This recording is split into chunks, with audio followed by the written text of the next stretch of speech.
Hi, boys and girls, lads and lassies. Welcome back to Wednesday night's movies, and tonight being the 59th anniversary of The Doctor. We are reviewing Doctor Who and the Daleks with Peter Cushing and Roy Castle. So, how many times has everybody seen it? I know Once. Alex on these 57,326 time. I'm only quite low. I'm only on my about 500-600th time. But I saw Colin, it once last Saturday night. a newbie. Seen it a couple of times. Yeah. I find this movie, I love it. I do love the Peter Cushing stuff. And yes, I know the continuity and why it was done and how and why they did certain things for it. After reading IMDb, a couple other things have been made clear. But looking at it under my review hat on, there's a couple of problems. A real couple of problems. It's still fun, I must admit. So, what was your attitude to the? He's a human scientist. Anyone? Not It's care. definitely a product I of its wasn't time. prepared for what was going to happen. Sorry, I really Claire. was totally unprepared. And I was surprised that they turned him into a human with two granddaughters and made Ian Yeah, Barbara's potential boyfriend. yeah. And do you know why they did that? Sure, why? Because when this was actually filmed and released, 1965, the year I was born, Child. Doctor Who was the name of the character. So it wasn't the Doctor, it was Doctor Who. Right? So it would be William Hartnell as Doctor Who. So the name, that's why they had it. That's why he would come up and call him. In things like the Sensorites, he referred to himself as the human inventor of the Tardis. So they hadn't gone down the route of being a Time Lord. He was effectively, him and his granddaughter were from Earth. Yeah. Early on. I didn't get that impression in An Unearthly Child. Yes, but it's they don't mention it. So it's the reason that they don't mention it early on is Doctor Who. So they always refer to him as the Doctor. But if you look at the title, he's known as Doctor Who. Right, And I knew that. yeah, they always refer to him as the Doctor. But in things like the Sensorites, when they're the Sensorites are asking him about his machine, he invented it, and he's from Earth in a later time. So he's from the far future of Earth, and that's the thing. So he's meant to be someone from Earth in the far future. I never known Yeah, that. I mean, so that was the route they were going down with that. That's why it's mentioned in The Unearthly Child he was cut from his own people in his own time. Yes. Everyone. Hi, That's an okay. Hello. I suppose that goes along with the have you ever wondered what it's like to be wanderers in the fourth dimension? Yes. Yeah. Because it wasn't, it was just literally he'd gone back in time and he'd been outcast. So this movie at the time was within the realms of what they were doing with the movie, with the show. And the thing is, the Time Lords didn't come into play till the War Games. So that's the interesting thing. In the 60s, he was still a mystery. Aye, but remember, War Games, that wasn't the first time you saw the Time Lords. You didn't really know, because you had the meddling monk. Yes. Yep. So they sort of took it back in the Doctor. I don't think the Time Meddler did by then, had it? Because I do know that they used some of the movie Daleks in The Chase, which was the episode before the Time Meddler. Yeah. Yes, they had. And in The Chase, there was a wee bit of ambiguity about him as well. So, but the thing is, at the time when this was made, 65, you're nowhere near Troughton. So this is still the first couple of years of William or Yeah. Bill. So, So, and in he a had sense, mentioned things like human from he'd hinted that he was human from the future and he'd built the TARDIS. so Well, the one- in a sense, Peter Cushing was the first new Doctor. In Before effect, yes. Troughton. Yes. And yes, the people have gone back the way and actually retroactively says this is why Doctor Who appears and it fits within the TV show's canon. Like, for instance, they say it fits in the TV show's canon for the simple fact is a companion had probably told their story about their travels Yeah. with the Doctor, and some TV producer, somebody had written it up, and a TV producer's got it and made a sci-fi movie.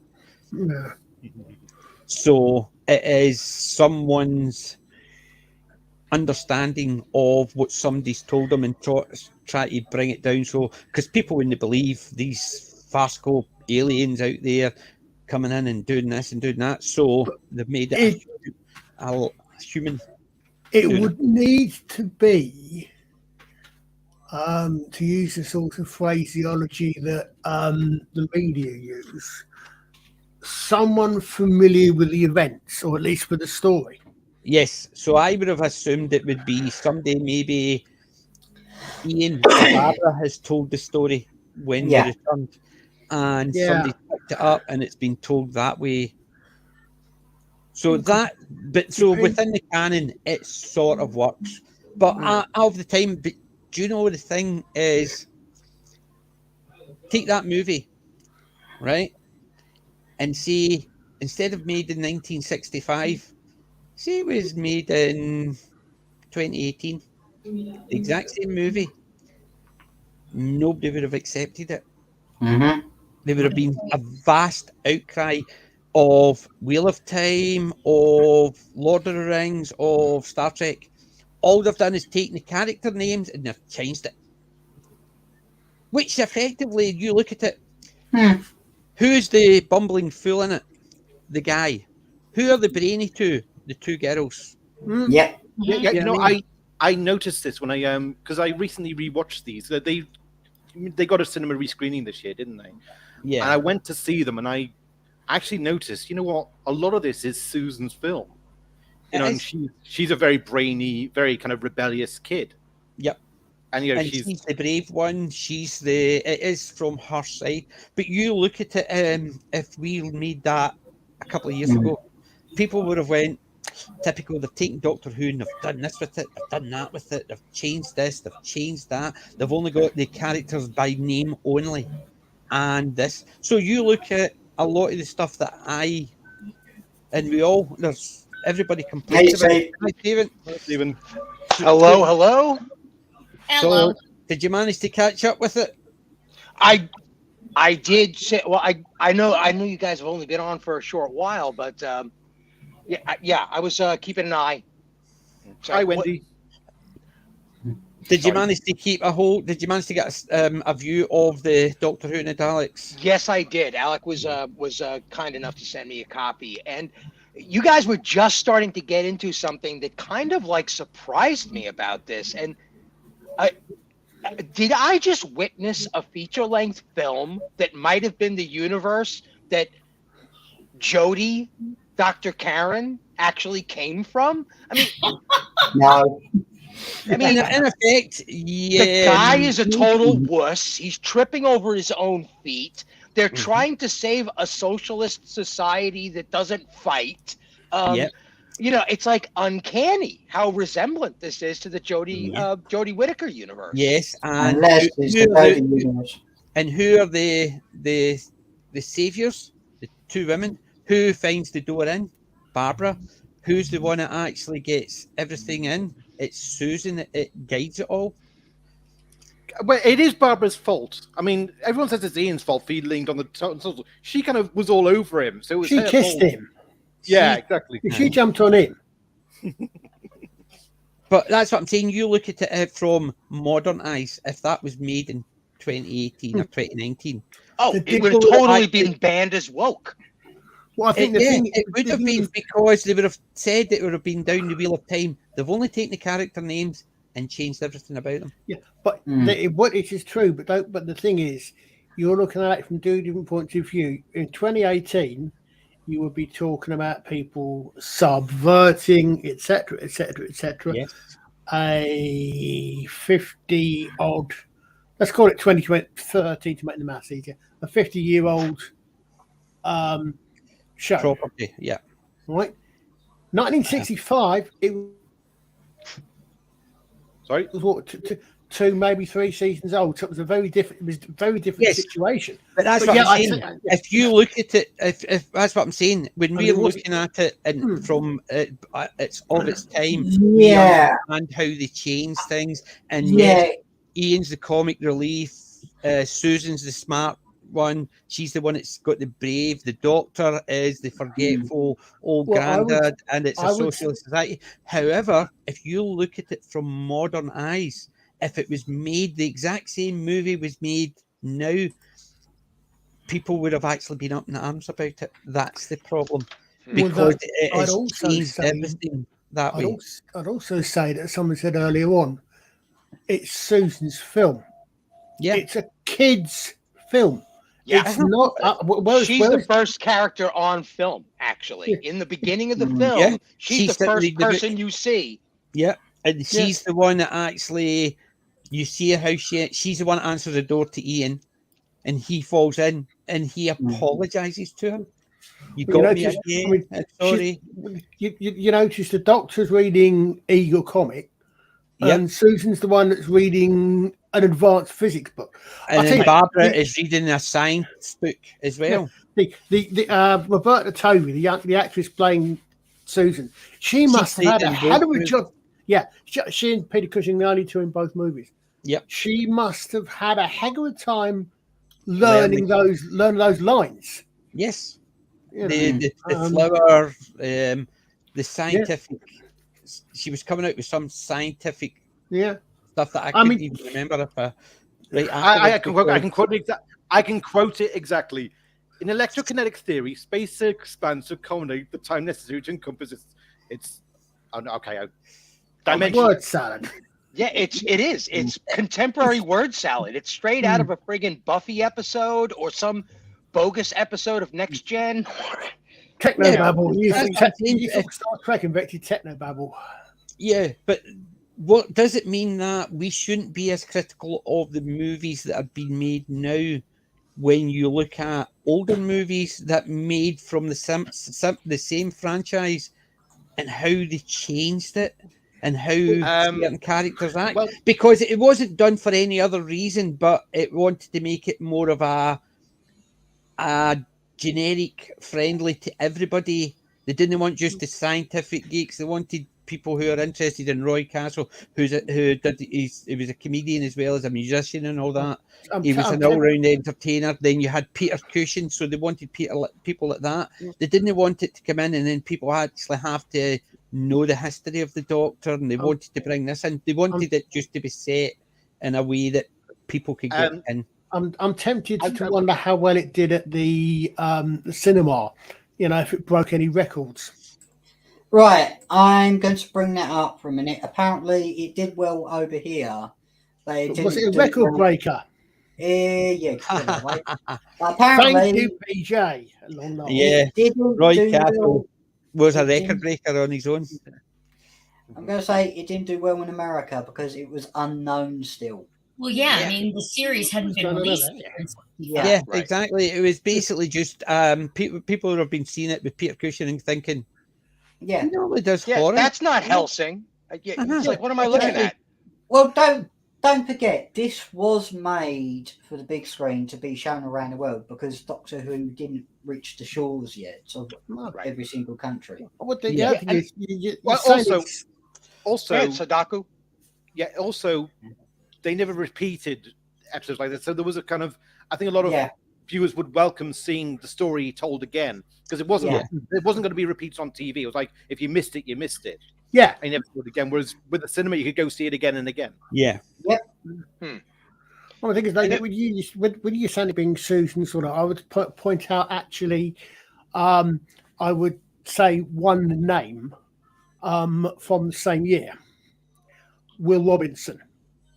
Yeah, I was going to bring up the similarities to another picture that I kept on boggling a little bit while I was watching the screenplay roll out. In 1960, H.G. Wells's Time Machine does a very similar plot line. Goes into the future, the Earth is destroyed, there's a utopian group and a barbaric militant group. Yep. They're quite literally look like the Eloi. And then there's also the Lord of the Rings connection. They travel across a swamp. They have to go up a hill. They go into a cavern where there's scary spiders. I mean, come on. It's just like really strange. There's a lot of crossover. Do you know the one thing when they were going up, they were going through the swamp? The other stuff as well, sort of, I think remember, they only had an hour. Yeah. And they had to go through that swamp, climb it up, go through the tunnel, get into the place. And the other ones had to find a way to bypass the scientific sensors. And he's sitting there and then he sent them off to get as many of the mirrors as possible, then line up. But they only had an hour to do all this. And that's what I'm saying. You look at it, that's the type of thing they would do in movies now. Time frames would mean nothing. We've got a week to get there, and you're traveling the whole world, and you've still got 3 or 4 days at the other end, and you're sitting there thinking, how did they manage that?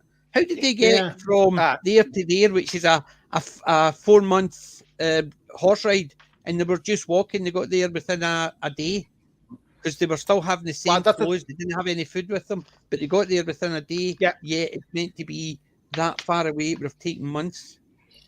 But that's a problem with the translation from the TV. That's the problem with the translation for the TV story to the film, because they thought in the TV version, like they said it would take, the Daleks were going to use the neutron bomb, and they were told it would take 30 days or something to construct the bomb, so they had to kind of devise a different plan. Whereas in this, they simplified it to, we'll just use the bomb. They'll just have a bomb ready. But they almost too condensed it to the point where they don't explain why they're ready to. See, the thing is, they could have actually said, we need to prepare the bomb and we'll launch it. You couldn't say first light or a time frame, but they could have said 20 hours, which could have been their day. Yeah, and there's some magic. Yeah. There's some magic tricks that were happening in the art cinema scene just around this same time period. The time jump, right? The cut to black, and then we suddenly see them a quick montage of them gathering firewood, and somebody's cooking a meal, and they're going over the map, and then another shot of them going over the map, and they're making their plans, they're laying their laws down, right? They're gathering their forces, and we would have understood that the clock to the bomb is ticking away, but these guys are preparing. It's going to be close, all those kind of time jumpy cinematic magic tricks. Yeah. They weren't even in cinema at this point. Yep.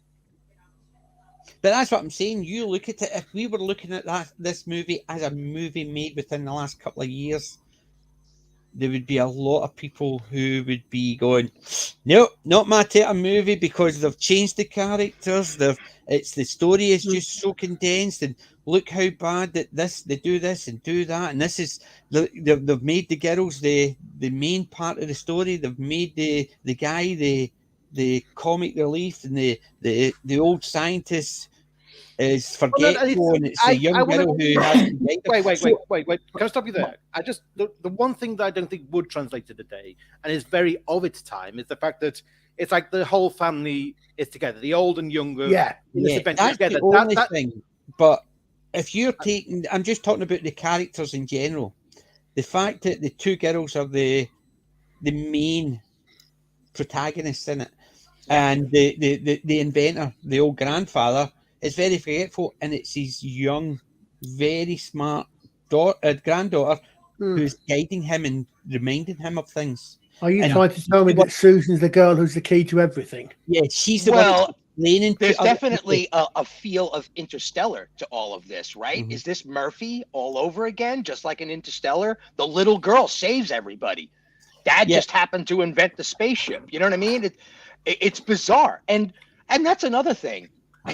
He invented a time machine off camera, and that's like where the film opens. It's, oh yes, darling, we have a time machine. Oh yes, it's inside of this, this police box. It's like, wait Yeah. a second here. And it's This not is even a Doc case Brown of with a vengeance. And it's not even a case of we've invented the time machine, because he gave a wee bit of exposition. Yes, we've been working on it for years and we've finally done the last piece. But it's the fact is, he didn't just invent a time machine. Yeah. He And they don't even invented- travel through time. They accidentally wind up somewhere. Maybe the future Earth. yeah. Who knows? So, it's but never no, identified. you know it's not the future Earth, because they said there's two races, right? On the future Earth, there would be multiple races, and the Daleks wouldn't be shown as machines. They would have actually been shown as probably very White tall. supremacist colonizers. Yeah, they would, instead of being very tall blue. And the Thals alien- wouldn't have been blonde or white.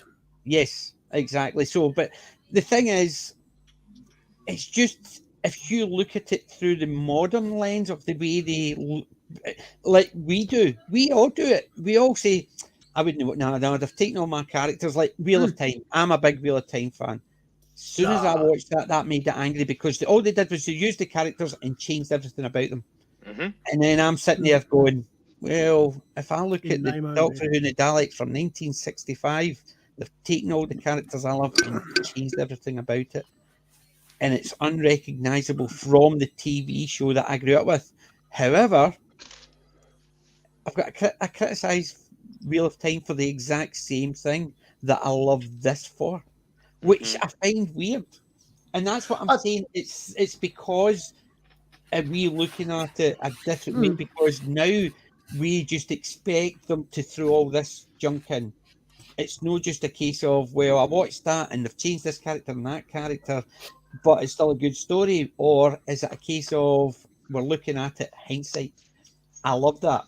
It's exactly the same thing, and this is an argument because I've been noodling over what the heck is going on with media now for like over a decade, right? It's since at least 2012 we've been wrestling with this, like Captain Kirk and some sand planet. It's like, roll the Captain Kirk combat music. That's what we've been doing for like a decade now, and it keeps coming back for me to copyright issues. That's what created Nosferatu, because the Stoker estate wouldn't release Dracula, so they just wrote Nosferatu. It's Dracula. No, it's not. It's Nosferatu, right? Yeah. This is Time Machine and Doctor Who crunched into one film. No, it's not, because he's not an alien. He's not a Time Lord, blah, blah, blah. He invented his own, but it's a police box. That's just a coincidence. But it's the Dalek. That too is also a coincidence. See, it's the like, thing is, they get away with that because it's obviously the Terry Nation is part of it, so he gets the Daleks. He's the one that's in control of the Dalek likeness, the Dalek stuff. Terry Nation, who was and they've obviously it's in conjunction with the BBC because they're allowed to call them Doctor Who. They're allowed to use the Tardis, not the Tardis. Tardis. Right. Yeah, I noticed the was not there. Yeah, right. Let's go and to Doctor Tardis. is abbreviated even in the title. But the Doctor was abbreviated in the title from the early on. That's what we were saying right at the beginning. These are some of the clunky early parts of that world building of the Doctor Who universe. Yeah, because when very few people really comprehend. Even right up till Tom Baker, it was it had the character name. It had the actor's name as Doctor Who. DR. Abbreviated. It wasn't just a case of the Doctor, Matt Smith, the Doctor, William Hartnell. It was Doctor Who, William Hartnell, Doctor Who, Tom Baker. It was always Doctor Who, and as we were saying earlier, there's a couple of earlier episodes where it refers to him being a designer of the TARDIS, and he's from Earth, a future Earth. They hint at it and quite early on. So that part of it that's why it was Earth-based and that. But I was thinking when I was watching it, I was sitting there thinking, if I saw this made just now, I would be criticising it more than because I enjoy it. But because I grew up enjoying it, what's the difference? And the difference is it because hindsight, we never noticed it growing up because that was just a movie. Whereas now there's expectations when somebody says, we're making Lord of the Rings. Oh God, they're going to actually change this. They're going to change that. Or they're making Wheel of Time. Oh my God, I love that. And they're going to make this and they're going to make him the best. Whereas now, if somebody said to you, oh, by the way, they're making a Doctor Who movie, the first thing you would do, even if it was before the Jodie, the first thing you would do is go, oh my God, they're going to make the Doctor female, and the companions are going to be this, or, oh no, they're actually definitely making the Doctor male. Right, he's going to be a doting old geezer, and it's the companions are the ones that are actually going to guide him. And you'd be sitting there thinking, yes, right, but you look at that, and that is exactly what it is. And the problem is, historically, these things happen, we never noticed it. Now we notice it because they do it with everything, not just the occasion. Also, the thing about Ian being the bumbling one, he does redeem himself in the end. He kind of becomes brave in the end. He's the one who takes on the Dalek. He saves the day in the end. He's the one who kind of, he actually.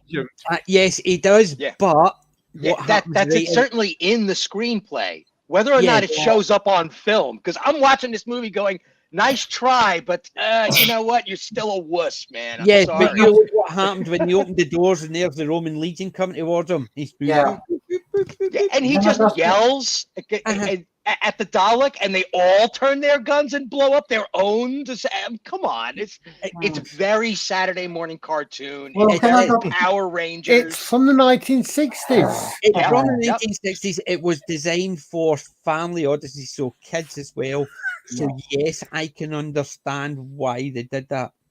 And things like when the Daleks fired their guns at Ian's legs and almost killed him, that's taken directly out of Doctor Who and the Daleks from the TV show. Oh, absolutely. I remember the scene when the real Ian gets... He tries to run away. The difference is he tried to run away, whereas this Ian ran towards the Daleks. Well, I would say, you say that, and I think we're falling into a trap here, in a way. Go back. I'm trying to think. You say with all these things we say, they're remaking this, that, and the other. They will all the things we get worried about have got one thing in common. They're old established IPs. Yes, that's what I said before. What we're talking about here is we're talking about a film based on a TV show that's 2 years old. Right. Now, you could, actually, no, I don't even want to think about it, Jodie, but you could do one thing in common with Jodie. Look at it as an alternate universe story, right? Look at it as, if you take it as an alternate universe, so if you take it that, yes, the Doctor Who, is an inventor. He's obviously an extremely intelligent person from X number 100 years in the future. Right? What would that mean? The technology and advancements. Yeah. Well, it will quite possibly mean that the kids will be educated as well. So, logically speaking, you've got either the Doctor came back to the 20th century and had family, or the Doctor and his family come from, let's say, the 50th century. So if you put it in that point, I think if you say it's an alternate universe take on the same sort of thing, but rather than having it makes it's a lot easier to follow, I think, as long as you don't fall into the trap of thinking it's something that we watched and loved for 40, 50 years. Right. Actually, just a minute. Can I think you're onto something there, Archer, that if this had been, rather than he's just a modern day inventor who's just built a TARDIS, it might have been actually more intriguing if it turned out that they were a family from the future who were just visiting the 1960s. Yeah. And Ian was the... That would be great. Almost like the Munsters.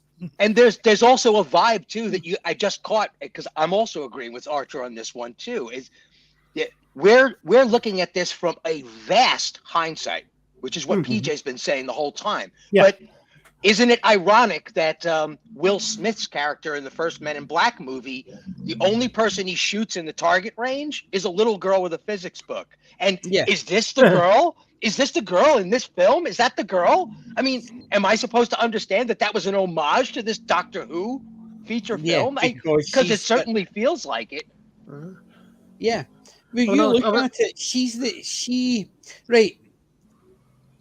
Even though she didn't come up with the idea of trapping the Dalek, and so it was the Doctor who, it's the thing, but it's a case of the Doctor says something, and then Barbara says, "Yeah, I get a funny smell." Then Ian says, "Yes, it's like at the carnival at the Dodgems," and she says, "Telekinetic, it's ozone light," and you're sitting there thinking, it goes back to her. She's the one who figures it out.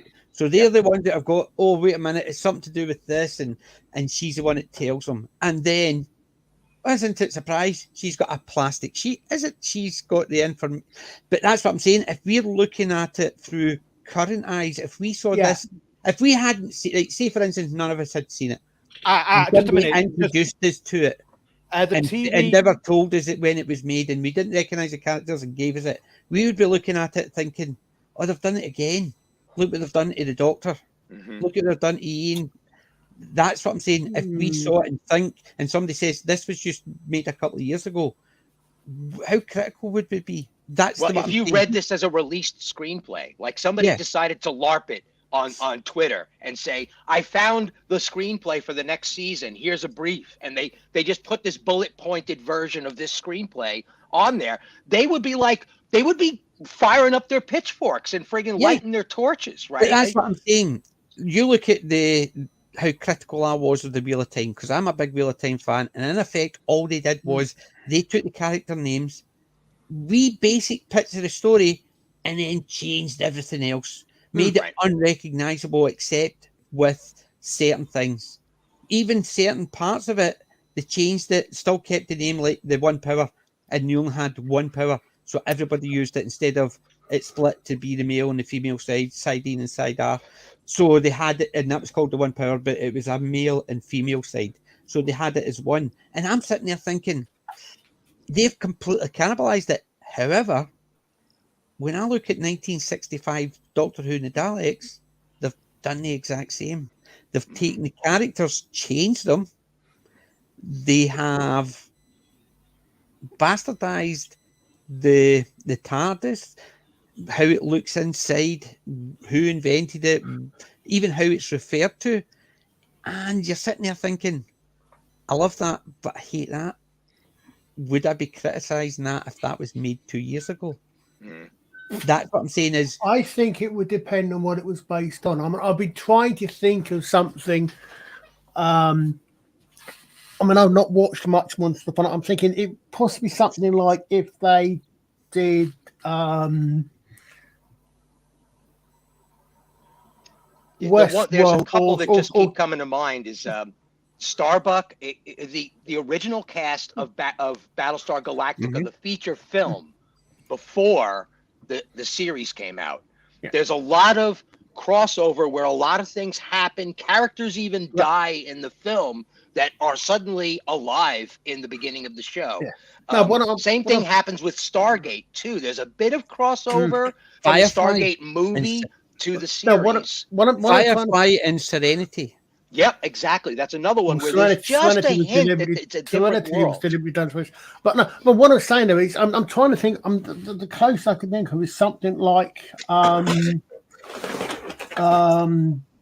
what's that one? I've not watched. It was the Raised by Wolves, I think.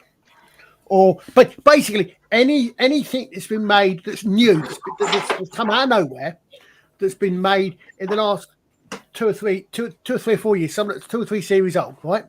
Right. And then you make a film that change. You make a film, and the film takes the names, some of the relationships, and changes a lot different. So that's what I've got a title for you. The the Johnny Depp version of Dark Shadows. That film pays an homage, but it does it in a tongue-in-cheek manner, trying to replicate a Batman 1967 vibe of a show that was never like that. Mm-hmm. Yeah. But what I'm saying is, I said it. I know what you're saying is there's a big difference if you do something. The problem is that we're getting exactly. We're looking at something that's 50 years exactly. Yeah. The other weird thing is, one vibe I got was, oddly enough, there was bits and pieces in that, especially when they're in the Dalek City. I'm thinking, am I watching Doctor Who? Or am I watching Space 1999? Right. Yeah. Yeah. I was really wondering what sets they had taken. Yeah, it's just the sets, and there was something about some of those sets that reminded me of some of the sets you saw in things like, or Space 99 in particular. Right. Which was a decade later. Yeah, it might look more familiar if it was in black and white, because maybe it appeared in a couple of Twilight Zone episodes or an Outer Limits episode or something like that. But that I quite agree with what Jim says there. He's talking about Wheel of Time. He can't reread them, but the books anymore because they destroyed it. I gave my books away to the charity shop because of how they destroyed Wheel of Time. But what my point is if you looked at the movie from today's perspective, which is what I did. I don't think I've ever seen this before. Yeah, what I'm saying is, if you look at it, not knowing it's history, it's 57 years old. Which is another thing I bring to the table. I'm not really familiar with the Doctor Who universe. Sorry, boys, but was never my cup of tea. Ironic twist there. So you change all the. So I know what you're saying, Pidge. You said so basically, you said it's this film, but it's not Doctor Who and the Daleks. It's Professor Proton. And it's Doc Brown and the Daleks. I mean, it's practically Doc Brown. Yes, I like that. Yeah, but what says, I think what Pete's saying is if you look at it, but I think what you're saying, Pete, if I'm getting what you mean is but if you look at it as let's say it's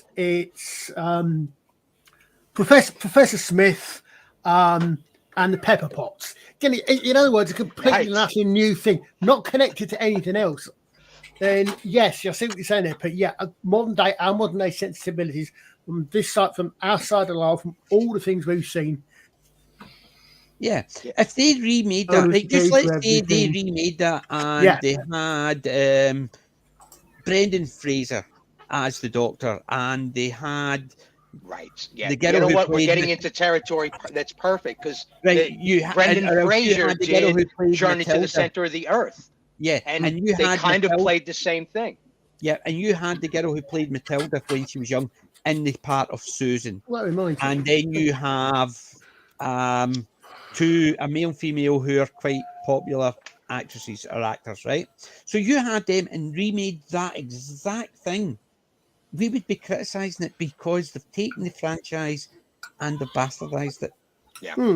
But that's what I'm saying. What's the difference? Because it's 57-year-old, and we now know if somebody does it now, they're doing it for a different reason. So we're automatically critical. Or is it a case of it happened back then, but we didn't notice it because it was only once in a blue moon they would do that. Right. And they did it for comic value. They didn't do it for a message to say, see, women are better.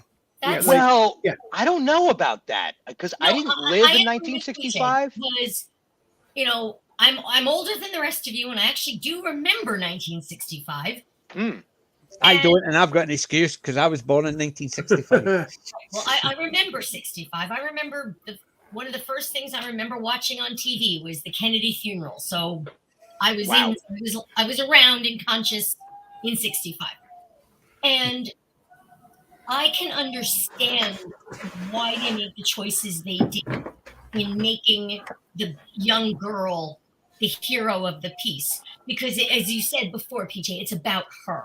I mean, they had TV shows, even in the 50s and early 60s, where the kid was the focus of the show. I mean, there was Johnny Quest and which were all designed towards a kid's audience. And let's not forget, we've got Alice in Wonderland, and we got Dorothy in The Wizard of Oz. That's what she is in this.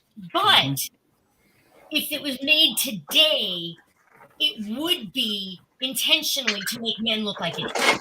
Yes. That movie wasn't. It Yes, was but that's what I'm focused on saying. the child and her experience. Uh-huh. Now it would be all about, well, men are stupid, adults are stupid. We're just going to make the girl, girl power and all that stuff. So I absolutely agree with you. See, the thing is, when you look at Doctor and Daleks, when I first saw it, I was probably about 10 or 12. When I saw the two of them near enough back to back. So when I first saw them, I knew what I was expecting because Roy Castle was in one and Bernard Cribbins was in the other. I'd seen him on TV, so I knew Roy Castle was a dancer. He was a trumpet player. He was a musician, and he was in the Guinness Book of World Records because the amount of instruments he could play. So it wasn't just a case of he played a few instruments, of drums and guitar. He was in the world record for wind instruments he could play because he could play the most. I've got a great sketch to show you of Roy Castle and Bernard Cribbins together afterwards. Yeah, but the thing is, I knew his type of things he would do because he was always funny. Even when he was doing Record Breakers with the Norris twins, he was the comic relief. So I'd grown up seeing him like that. I'd grown up seeing Bernard Cribbins in comedies and sitcoms which were funny, and so when they two were in it, I knew what to expect, and it wasn't a case of they've taken a serious character and they've made him a fool. They've not. They've taken a comic character and let him play to his strengths. Yeah, because that's what he was there for, to make us laugh. I understood it at the time, but what I'm saying is now, if we saw the same thing, they take a comic actor and put him in that role, we would just be saying they've destroyed Ian. We wouldn't say we understand where they're going with it because we know what that character's like. Right. And that's the problem. It's hindsight is wonderful. Yeah.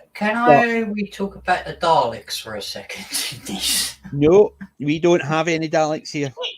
Honey. No, I just want to come up. Is it possible you can bring me up on the big screen, PJ, please? Yeah. Give me 2 seconds. Thank you. Right. I'm going to mention this. This is your standard 60s Dalek from the TV series, right? Okay. This is the movie Dalek. Hence, have you noticed the difference? Bluer, taller. Yep. Larger Much base. bigger base. Yeah. The eye stalks are taller. They're basically all round. Yeah. I know it's also, they've got more of the look of the bumper car about them. They reference bumper cars in it, they make them look more like bumper cars. Yeah. But there's a major difference. These were in black and white, these were in colour. They had to make these more colourful. Yeah. Actually, that's what I was trying to do. Hold on, that's what I was trying to do. I was messing around with that. So that's the difference. And the thing is, so you had, as you said, Sadaku, they had to make them more bumper car-ish.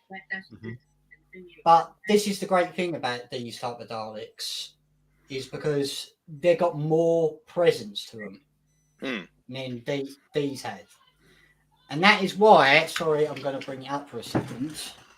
That is why when they redesigned the Daleks in 2010, they thought, let's take the design of this and turn it into this. Yeah, the Duplo Dalek. Yeah. People are calling them different things. The reason I call them Duplo is, remember, you've got Lego. Yeah. Lego for all ages.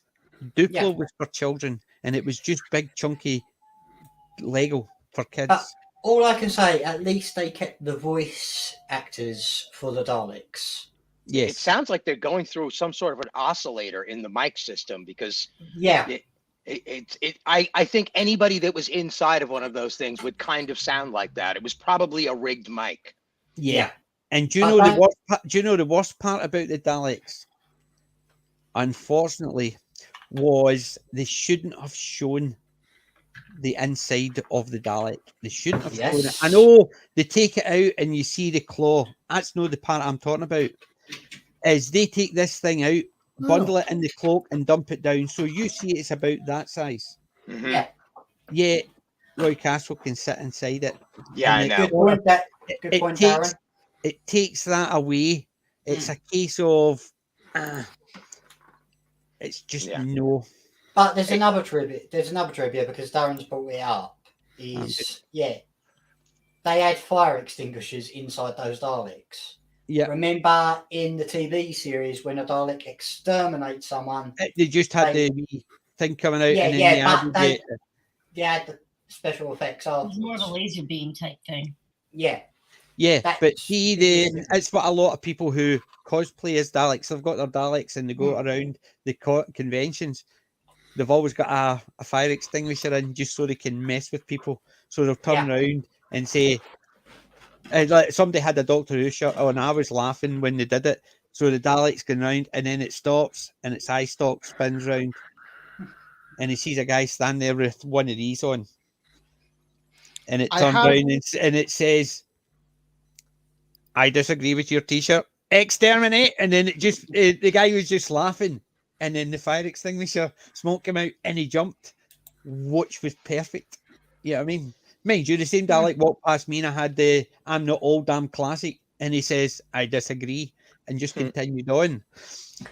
So the guy behind it had a good sense of humor, but he had these fire extinguisher and see the very first time it goes off, whoever's standing there smiling because a Dalek's threatening to exterminate them, and it goes off, they jump. They believe me, they jump. But did you know that in the Dalek Invasion of Earth, we're talking about the TV show, they brought in a black Dalek. Sorry, PJ. Yeah, no, I was just laughing at, you know who hates Daleks? Would that be the Predator? Yeah. I was going to mention is that in the TV show Daleks Invasion of Earth, they brought in a black Dalek. Yep. And then when this film came out, there was a red and a black Dalek. You've got the I wanted to comment on that because in the Buck Rogers universe, the original Armageddon 2144 or whatever the heck it is. 2149 AD. Yeah. They're up against a mega civilization that was established by a revolting China. And the colors of the two lead Dalek are imperial colors, like Ming the Merciless. They're red and gold, black and silver, right? They're very imperialist kinds of colors, right? So you could almost assume that they're Mongols or Rus, like Russians, right? And another thing is they mentioned about their history and they said our forefathers retired into this city. Was that mentioned in the original series? Well, the original episodes? I don't think so. I think in this they would kind of say, well, what language would kids understand? Forefathers, older generation, so saying that, one thing I did find immediately interesting, as soon as I get that the Daleks and the Thals both speak perfect English and understand them. Right. Yeah. Tell you what's interesting, somewhere else, another interesting little connection there. The guy that played the Chief Thal, same year, he played Paris of Troy in an little unknown TV show called Doctor Who. He was actually in the Trojan Horse storyline of the TV. Mythmakers. Yeah, Mythmakers. Yeah.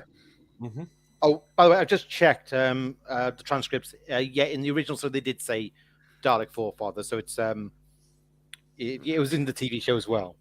Right. And there's something interesting I want to mention that not really to the level that PJ's criticizing. This is more about a single prop that kind of took me by surprise, and my brain went 100 light years forward with my knowledge of the Doctor Who universe, and then immediately it turned out to not be it. And that was that vial of pink mercury. I thought he had turned to this stand that had a few of these things on there, and he unclips it from the shelf. And I'm like, is that the sonic screwdriver?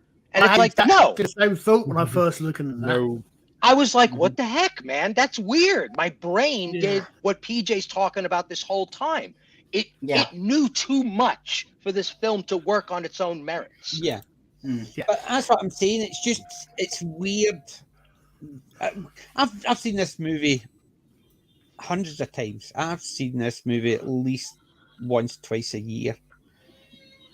at least. And there's been times when I've, if I go through my Doctor Who phase, I could rewatch it 2 or 3 times in 1 week because I do enjoy it. I enjoy the Dalek Invasion Earth 2155 as well. Love both of them. However, the first time I've sat down and watched it with my reviewing head on, I was sitting there thinking, my God, if this was made today, we would all be criticising the hell out of this because of how that's what I'm saying, because we see it in the history and it's done that way. I really like that. However, if it was made today the exact same way, we would be criticising it because the reasons they made it back then was for entertainment and for kids and things. Whereas now they would be doing it for political reasons. And that's the thing, is what I was getting at was, are we unfair to criticise these things? Because when they did them in the past, yes, the reasons they did them in the past are different, but in effect, it's got the same effect. No, we don't. We're not wrong to criticise. Well, I would say no, we're not wrong to criticise them because we are looking at 2 different things. We're looking at changing things like, be it Wheel of Time, be it Rings of Diversity, be it Star Trek. All these things have got 2 elements. A, they are a long-standing and popular IP, and B, they've been hijacked and changed for political messaging. Doctor Who and the Daleks has neither of those. There was no real political messaging, at least as far as we know, and it wasn't a long-standing popular IP. It was a TV show that was 2 years old. Yeah, but I know what you're saying. Yes, if you look at it, and that's why I think I was slightly misunderstanding what you're saying. But I was saying, if this came out in the last 5 years as a completely different thing, nothing to do with Doctor Who, same story. Yeah, but we said, okay, here we go again. Yeah, and but that's all idiots and the women. Yeah, exactly. Yeah, if they came out now, because that came out now, even if they called it Doctor Who and the Daleks, even it was in conjunction with the BBC or Disney Plus now, or I mean, what I'm saying is, if Disney Plus made that and says, do you know what? Let's remake it, but change nothing. All we're doing is getting different actors, but we're changing nothing. We would be criticising the hell out of it because we would see the changes and we would know why they made the changes. So we would look at Susan and say they've made her Susan the smart girl who knows everything. They made the Doctor the bumbling old man. They made Ian the comic relief, and even made Barbara, who was very smart in the original. Yes, just as smart, teacher, but a bit more of a go-getter. No, hold on. She was the history teacher, wasn't she? She was the history teacher. She was, but she was smart. What I'm saying is she was she was a teacher. She was smart, so she knew her subject. So it was history. You saw that in the Aztecs and stuff like that. So she was smart. What I'm saying is what they did was they made her even more so. They made her a science major as well, as it were. So and she was more of a go-getter. Whereas if I'm saying is, we would be looking at that going, the reason I did that is this, the reason I did that is this. Whereas hindsight, because we know they didn't do it for that, they only did it for entertainment and for kids and to distinguish it from the TV show. They wanted to separate it from the TV show. So it was people who understood the TV show, saw the name and thought, yep, I want to go and see that. But they also, people who saw Roy Castle said, I want to go and see that. People who saw Peter Cushing said, I want to go and see that. So that's why fun for the whole family. You could almost exactly. They wanted everybody involved. Whereas but now, I wanted to mention 2 films that came out briefly after this that were probably in development at the same time, and both of these titles speak to the this notion that this was all unintentional, and I would argue that it might not have been. We were entering a new social age. Women were more prevalent in the workplace as libertarian females, and this was the earliest days of of feminist thinking were in these days, in 1965 on. The Graduate in 1967, and the movie Bedazzled with Dudley Moore. I love that. Both of these films feature a bumbling, half-baked soy boy, according to modern terms. They both are soy boys. They're kind of wussy. Even it's admitted in the literature and the in original the trivia. Bedazzled with Dudley Moore and Peter Cook was hilarious. That was It's one of the movies that when they remade it with Brendan Fraser and Liz Hurley. Yep. They kept enough of it and changed it enough that it was entertaining. It was similar enough and different enough that you could see the two of them as independent entities. I like the older version because it's unsexy. It's not as sexy as the new one. It's like the Little Shop of Horrors. I saw the original and then I saw the remake, and the two of them have got good things in both of them. But what they did was they tightened the story up, because the Dudley Moore and Peter Cook one, parts of the story sort of drifted because it was their humour. So their humour would be let things lie, and then you would get the thing. So you would be taken into a false sense of, oh, this is actually going okay, and then suddenly, boom, something's happened. Whereas Bedazzled with Liz Hurley and Brendan Fraser, it was more of a quicker flow. So I don't know if it was completely unintentional. It may have actually have been kind of a new social idea they were experimenting with, and they were using Doctor Who as a platform. Well, see, the thing is, back in the 60s, it was when people started saying, don't trust anybody over 30. Right. This has also got Logan's Run vibes, too. Let's not forget that. So it was the beginning of what now is totally common when, men, white men, because that's pretty much all who was on TV at the time, unless you were watching the Mod Squad. Right. Or Love That Air Off. Cosby in it. What was that one? Oh God, what was Spoke too soon. Yeah. I forgot. Oh yeah. So anyway, that was the very beginning of youth culture and on both sides of the pond. And that's Stephen's fault. He said the magic words. Yes. I said true. it's I mentioned something he about said girl the magic power. words. No, the other magic words. The magic words that Jim normally uses. Oh yeah. Yeah, that's right. You mentioned you said the magic words. They just took a lot longer to appear because it was you, not Jim. Yeah, you used the red dressed bald guy with the goatee. So you did. Are we talking about Satan, perhaps? Satan the Merciless. Yes. Yeah. Hysterical. I'm actually just going through to try and change it so they don't pop in this again. This is why going back and looking at older media, it becomes more and more important and more relevant, because it is true. And I've been kind of getting up on my soapbox about this recently. These younger guys, I keep hearing this. These guys that are on these contemporary rants about, oh man, you're stealing my pop culture, blah, blah, blah, blah, blah. I'm like, dudes, welcome to the party. We've been fighting this battle for a really, really long time, okay? And you need to go backwards, because there's subversive literature in the 30s, and then again in the 50s, and then again in the 60s, and then again in the 70s, and then again in the 80s, okay? This has been going on for a long time. It's just being done by retarded college kids now, and it just doesn't. They're untalented. Yeah.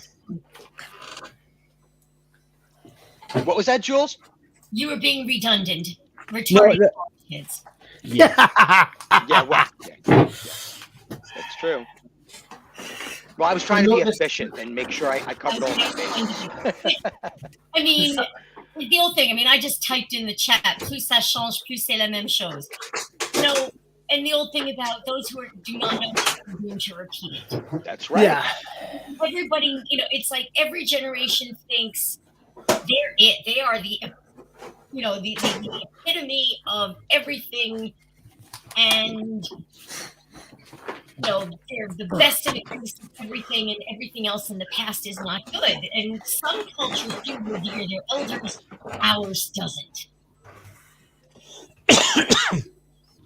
Yep. Yeah. Well, I watch a lot of Japanese cinema and I read a lot of Japanese literature. And that is one thing that they have kind of taught me out of, this Western notion that the past is awful and the future is promising. The Japanese see the future as promising because they know they will bring the past with them. Mm-hmm. Yeah. And I must admit, I being not old and being classic, the way I see it is the past was fun. The future's scary. Mm-hmm. Because we know no, I'm saying the past is fun. Yeah. Our past, because we remember it. So it's not scary because we remember it. That's Even right. if scary things happen, your mind filters out a lot of the scary stuff. But sorry. The point is, what I was getting is, the future, because we don't know what's going to happen, doesn't matter what people tell you, it's scary as hell. So, but a lot of youth have the opposite view. They see the past as a scary place where things were backwards, where attitudes were more backwards.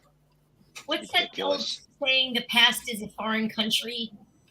The past is another country. They do things differently there. Yeah, thank you. I knew it was something like that. Yeah. But the thing is, I can understand why people. The thing is, if you don't learn from history, you're due to repeat it, and it shows you. Because I was watching, was it the Lotus Eaters? And there was one of the guys on with the Scottish comedian, and he had to go down to England because anything he would say in Scotland would be seen, he could get arrested for, because you're not allowed to offend anybody. Yeah. And the stuff and he's effectively saying,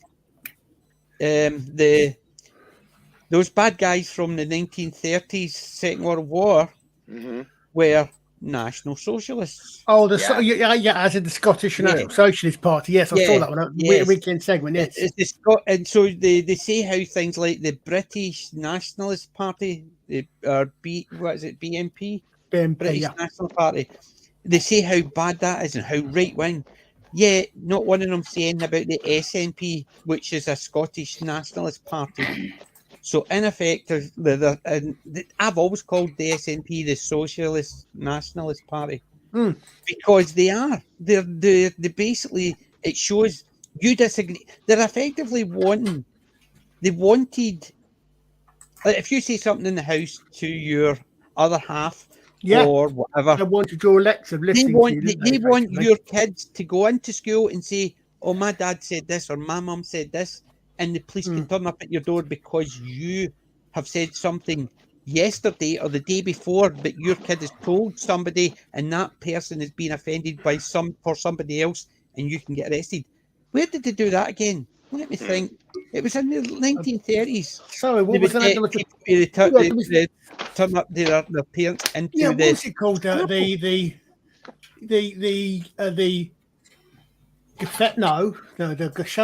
something. Let me do it. I'm going to do a poetry impression. That reminds me of a certain fellow. What was the bounder's name? Ah, yes, Hitler. Yes. Yeah. The Gestapo. You will answer. You will think the way we want to think. But that's the thing. So Scotland's turning into that. So the problem is, guess what? They never learn from history, and people are actually saying how they're great. You've not learned from history if you think the route they're going down is good. So anybody, like if somebody can actually say to you, "Oh, by the way, we're making your currency digital," you said what against your government? Or you're not allowed to buy stuff, you're not allowed to buy this, you're not allowed to buy that, because you did you've said something against the politicians. The politicians are meant to be there to do for you, to save you having to vote in every single thing. So you vote for the person who stands up for you and actually does what you as a group want, because a politician is supposed to be a group's avatar. I mean, for crying out loud, they are quite literally called. Some of them are called representatives, for crying out loud. Yeah, they work for us, not the other way around. Yes, but to go back to these new current socialist ranters in the street, these lefties. Yeah, I think it would be a real great tongue-in-cheek movement to take any one of those speeches, right, and just do a voiceover of them speaking in Dalek, because that's what they are. They are psychotic, unwavering, completely irrational militants. Every single last one of them. Yeah. It's Daleks were uncanny. Well, Yeah. given who the Daleks were based upon. Exactly. They were based on the Nazis.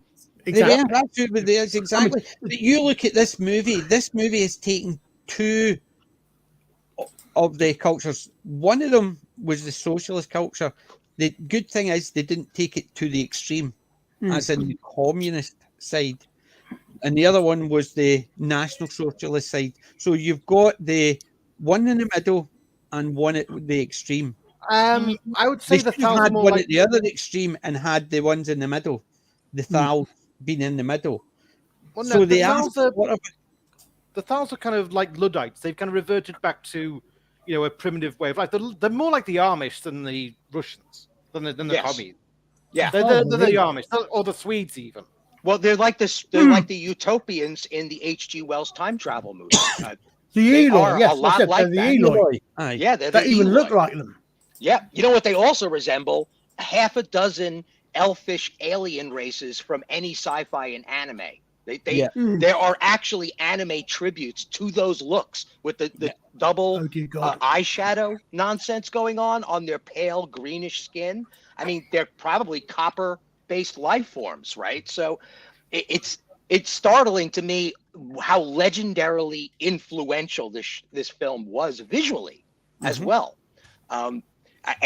The idea that a police box is replaced by Spielberg's Doc Brown's DeLorean is hysterical because he's got it cobbled together. There's loose wires in the cockpit. It's the same vibe. He's telling the same story. Yep. But it's just a case of, I don't know. It's, as you said earlier on, it's basically the ones who survive and win are the moderate socialists. Yeah. Whereas if it was made today, the only difference would be there would be more far left socialists. So The you wouldn't have had... there'd be more of a matriarch as well. The women would be in charge, maybe. Yes. Yeah. I was laughing when their weapon of choice was a cosmetic mirror, basically.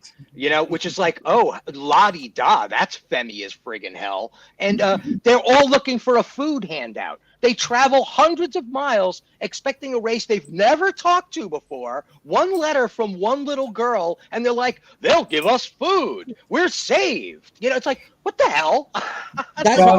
Maybe you guys should die like the pandas, But that's what I'm saying. You look at the whole story. It could be literally remade word for word. They would just, if it was remade now, they would, even if they would change the certain characters, the two females and the male would be the same. The doctor would probably be the same, the bubbling old man who forgets everything the wee girl has to remind him. But the Thals would be more Eloy. Melanin skin? No, yes. Maybe the skin tone would be slightly different. That's right. Pink eyeshadow over pale blue skin, like the trans flag.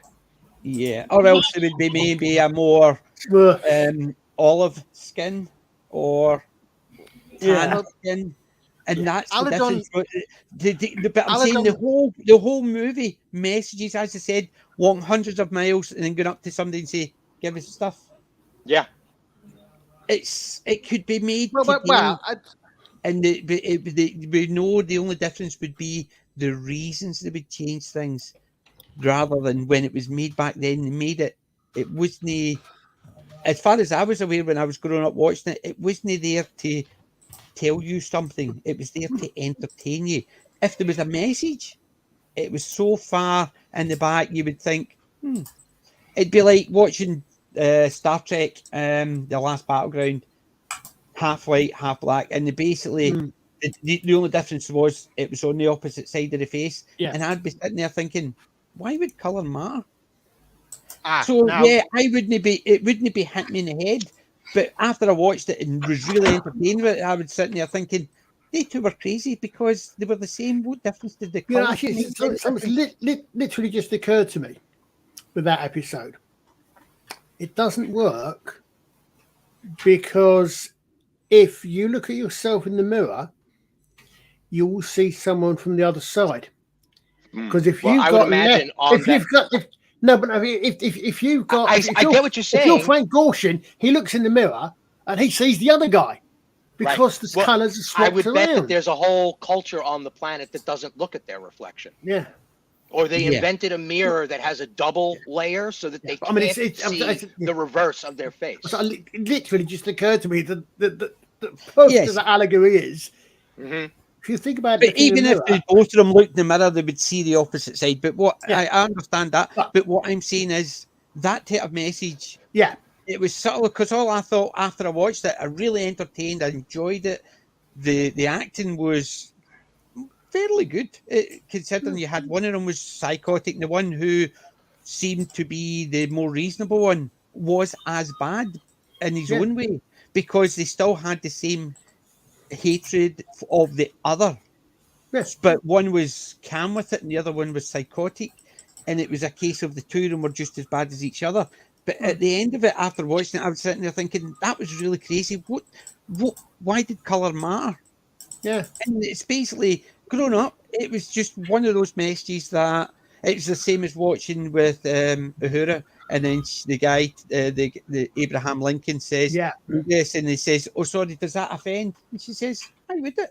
And I'd be sitting there watching it thinking, why would it? Because it's just a descriptive word. It'd be like somebody calling me a tally.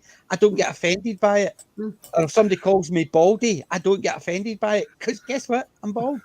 Well, as we've said many, many times over, science fiction is the perfect medium for telling that sort of putting that message in, because you can put it in subtly. Mm-hmm. Well, you used to be able to put it in subtly and actually sort of make people think and actually make people see both sides. And I mean, you can do obviously it's a living allegory. Science fiction has the capability of being a living allegory because, like in Enemy Mine, you could have a religious war without it ever taking place with Earth religions. It's that simple. Yeah. You can be heavy-handed in sci-fi and yet keep it highbrow, because all you need to do is do clever world building and keep the world serious about itself. Like the episode of Star Trek we're talking about, that was a stone cold serious episode. Those guys were not kidding around, you know? So, and that's what made it a genuine allegory, because you can get wrapped up in the drama, and then over coffee and biscuits, you're like, wow, you know, there's some messages in there. I think I just learned something, kids, you know? Yeah. And Dad would have a quick little chat over breakfast and tea, you know, like that. Do you know what my dad said when after that we watched it together? He said there was a moral to that story, and that is, if you want to get far in life, don't paint your face black and white. Yeah, explain that to all the soccer ball fans, to all the football fans out there. Yeah. Colin, you're right. Veterinary basically did say a politician should be a man of the people. Yeah. Mm-hmm. It was. So I remember that because it's the first or second one, because he's where Carrot is saying about a policeman, a man of the police, a man of the peace. And Veterinary just turns around and says, "I'd recommend you something along the lines of, I'd recommend you. You're a man of words, Corporal Carrot. I'd recommend you meditate on where the word politician comes from." Is why he doesn't specifically. That's why I paraphrase it. He doesn't specifically say that, but in context to what he's answered, what he's talking about. Yeah, there's supposed to be people. There's supposed to be, as Kelly said, there's supposed to be our representatives and our employees, effectively. But see, a policeman is man of the city. Because you've got Metropolis. Yeah. Polis is basically city. So policeman is man of the city. Politician is not the same. People think police and but politician is man of the people. It's policy as in policy as in the city, or the city as in the entity. rather than the buildings. But yeah, the city state as in the people, rather than the city as in the rather than the buildings. Yeah. Mm-hmm. So there's another film I wanted to bring up from this same time period, and that reminded me a lot because the vibe of that time period, the way they were doing science fiction, Barbarella has a lot of the same vibe. I loved Barbarella.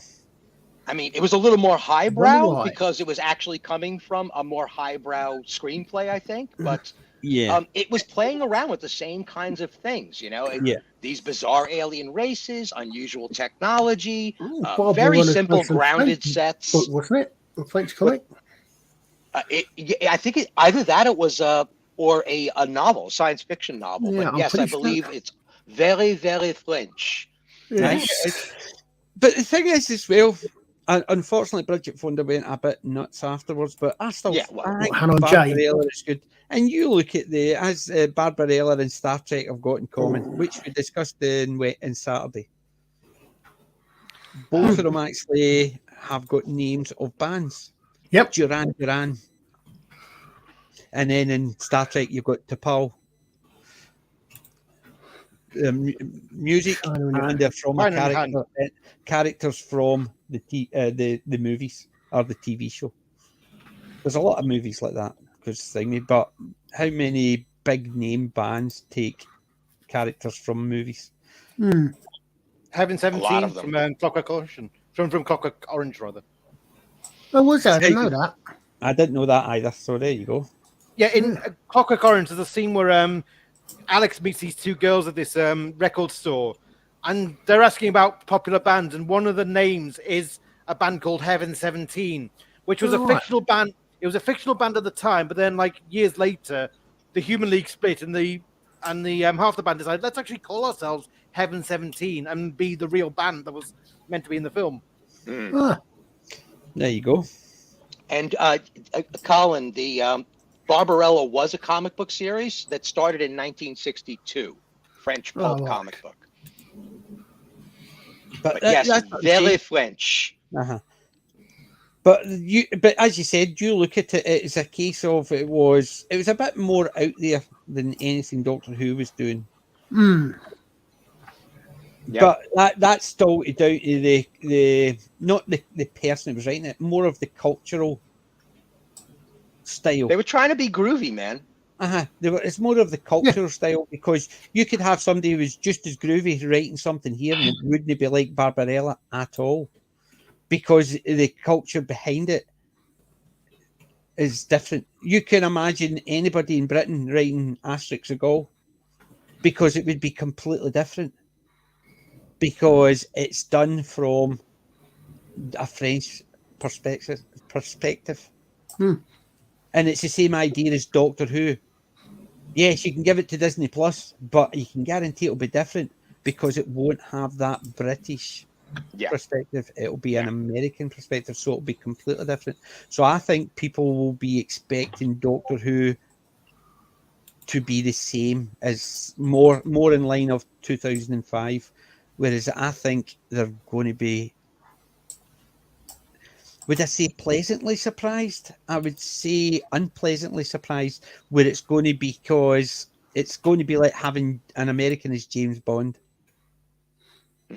It's different. It's not. You need to be soaked in the culture to actually understand it, and people enjoy watching it. It's like me. I like watching Coupling, the British version. And I hated Coupling, the American version, because they changed a lot of the cultural thing. However, I watched the 70s show and I loved it because it was a lot of Americana in it.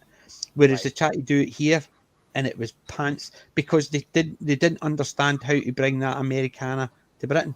And it just you could say the same thing about Let the Right One In. I prefer the Northeastern European version. I think it's a Swedish film or something along those lines, a Finnish. But when they translated that to America, La Femme Nikita is same way. When Bridget Fonda got her hands on that, I'm like, guys, just no, please don't do that. That's what I'm saying. It should be the people who design it. It'd be like getting something Indian and then bringing it Japanese, which they've done. They take something Japanese and then they bring it over to the West and then westernize it. And then Ghost in the Shell. Ghost in the Shell. The Ring, same thing, right? It's a case of you're sitting there thinking, that has got nothing in common to the original because they don't understand it enough. I think it can depend on the source material. I mean, as some of you know, I'm not as huge a sci-fi fan as a lot of you. I like Doctor Who. I like Star Wars. I like Harry Potter. But Kelly, I don't understand what you think. We are actually all big sci-fi fans. Don't understand that. I can't imagine. Like, for example, I never got into Star Trek. My brother loved it. I never got into it. But what I always loved. I'm a huge Jane Austen fan. I've got a Jane Austen action figure. I've got every book she ever read, multiple copies of it. Whoa. Jane Austen action figures? Yes, I have a Jane Austen action figure. Nice. Okay. Let's see if I can find a picture of it. But anyway, while I'm looking for the picture, because her books, so many people will say they're not relevant because they were written about an insular society 200 and something years ago. That's some bull, man. They're more relevant now than they ever were. Yep.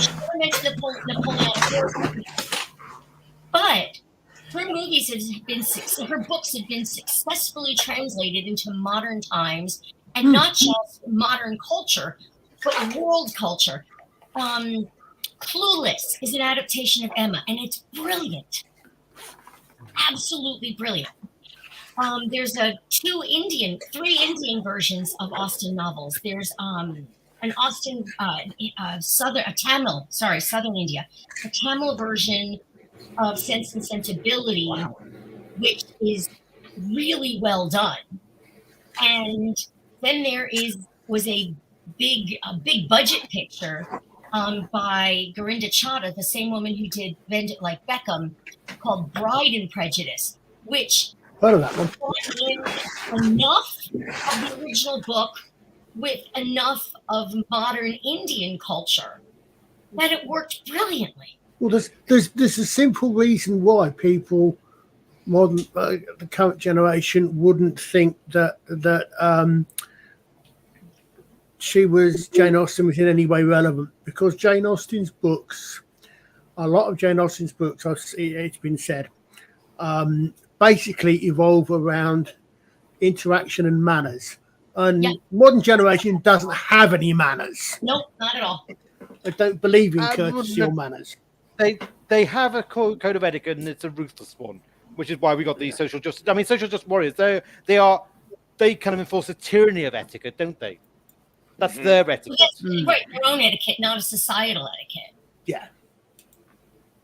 All right. It's like, in fact, they're very much like the Daleks, because was it the rabbi kept quoting Ian describing the Daleks and mentioning about the Daleks as dislike of the unlike.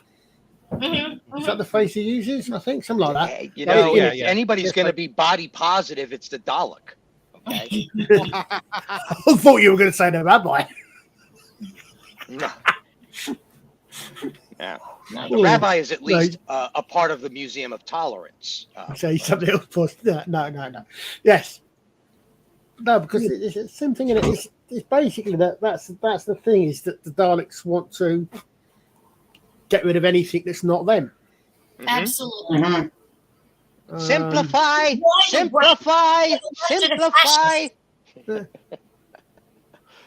What was that? Which is why the leftists are the one who are fascists. Yep. Yes, yep. Exactly. And when we say the word fascist in a modern sense, okay, we should actually be referencing the term isolationists. They don't want anybody that isn't a reflection of them. Not for any political reasons, but for comfort reasons. Okay? Yep. Political. That's what they want. Everybody's saying the same thing. Everybody's saying yes. Nobody disagreeing, right? They want this anti-freedom to happen. But it's weird though, because they want safe space, but they also want open borders. Which is no, there's a lot of hypocritical irony. I'll say that. Yeah. If they did have double standards, they wouldn't have any standards. Right? Very Sure, true. run the presses. you try to tell some of these idiots, and again, they haven't been educated because they don't teach anything anymore. But you try to tell some of these people that Roosevelt and Mussolini had a mutual admiration society going. Yeah. They loved each other. Yeah, we would call that yes men or echo chamber Pretty people. much.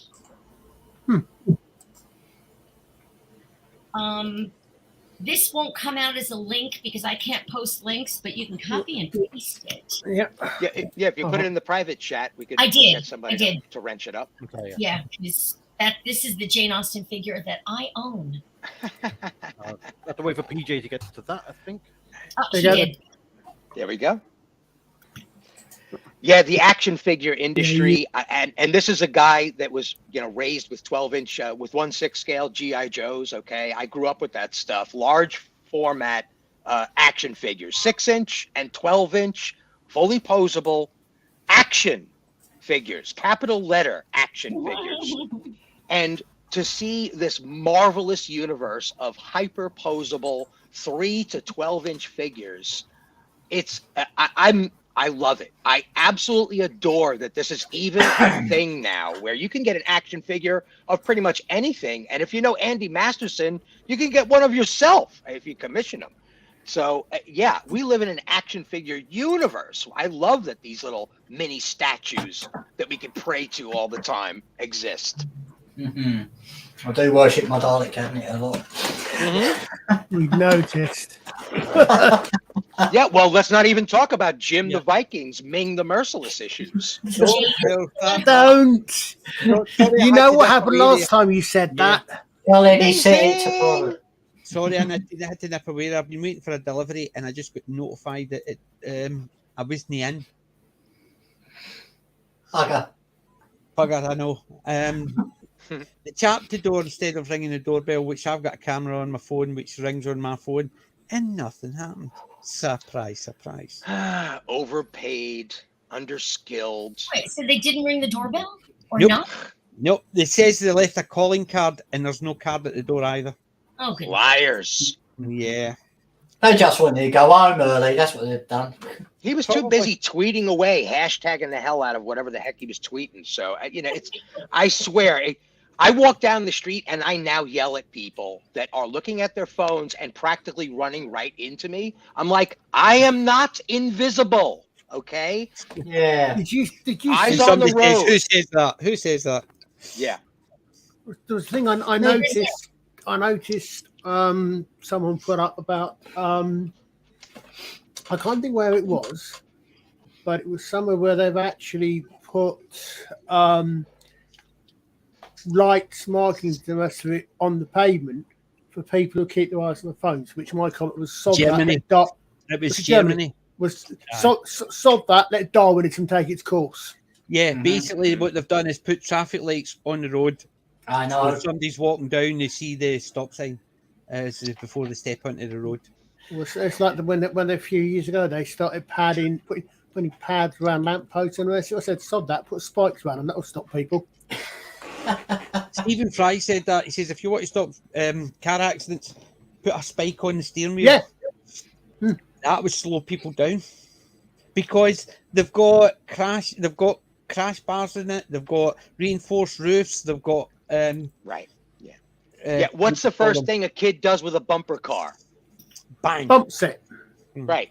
So you put bumpers on everything, then you've got a chaotic society that has no responsibility whatsoever. Of course, they're going to throw stuff out of windows. How come my phone doesn't bounce like it does in the commercial? Well, don't drop your $1,000 computer, would you? Good grief. Yeah, I've got no sympathy. Somebody says, "Oh, I dropped my phone." Well, why are you actually stoking around? I put it in a case, not just a case round the back. It's this. See, that's another thing as well. People put their phones, they'll put them in a case where it's plastic all round the sides and the back, but the front is clear and it's the front it breaks. Oh, I have tempered glass on my screen. Yeah, well, Yeah. I basically, when I'm not using it, it's clipped. Yeah. And I got a bandolier, and I see some of these women in LA walking around with their athletic clothing on, regardless of their athleticism. And they've got this gigantic 5 times the size of their hand phone sticking out of their wee little pocket on their gigantic butt. And it's like, woman, I swear to God, that thing is falling out of your pocket, and you've got a baby carriage and groceries, and really, it's just. It's the same. Somebody bumps into it. I've seen people put their phone in their back pocket and then they sit down.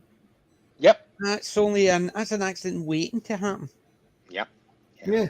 They flex, but not that much. Yeah. But as you used to actually see guys at one point, they would have a wallet shape in their back pocket because they always put a wallet, or somebody who smoked tobacco and they had the tin, they would have that in their back pocket, and you would see where their tobacco tin used to sit in, or their wallet used to sit in, because it was always in the same point. You now see girls, and you see where the phone sits in the same back pocket all the time. I wonder who's going to bump into them by mistake. Oops, sorry, and away. There goes your phone, yeah. Ugh, yeah, it's just ridiculous. It is, it's nuts. I don't carry my phone in my back pocket. I'll stick it in a pouch and keep it on the side of my bed. No, see, mine is always in my pocket. It's always in. That's right. Pocket. Front key pocket. I never keep my phone in my pocket, because the thing is, my pockets are always taken up by something. You never know. No, I've got a Tom Baker thing. Me, I just keep stuff in it. And if unless you are the fourth Doctor who's got so much stuff in his pockets. Remember Genesis of the Daleks? I used to do that. Any jacket I've got, always my pockets were always full of junk because I never. As long as there's jelly babies in there, you're okay. Aye. Oh, you always got the jelly babies there. You knew where they were. I not only got my jelly baby jar, I've got my jelly pea pokes as well. I like jelly tots better.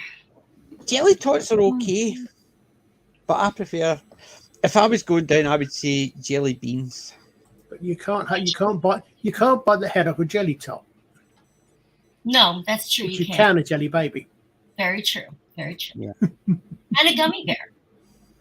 Yes. True. Bite the head off a gummy bear.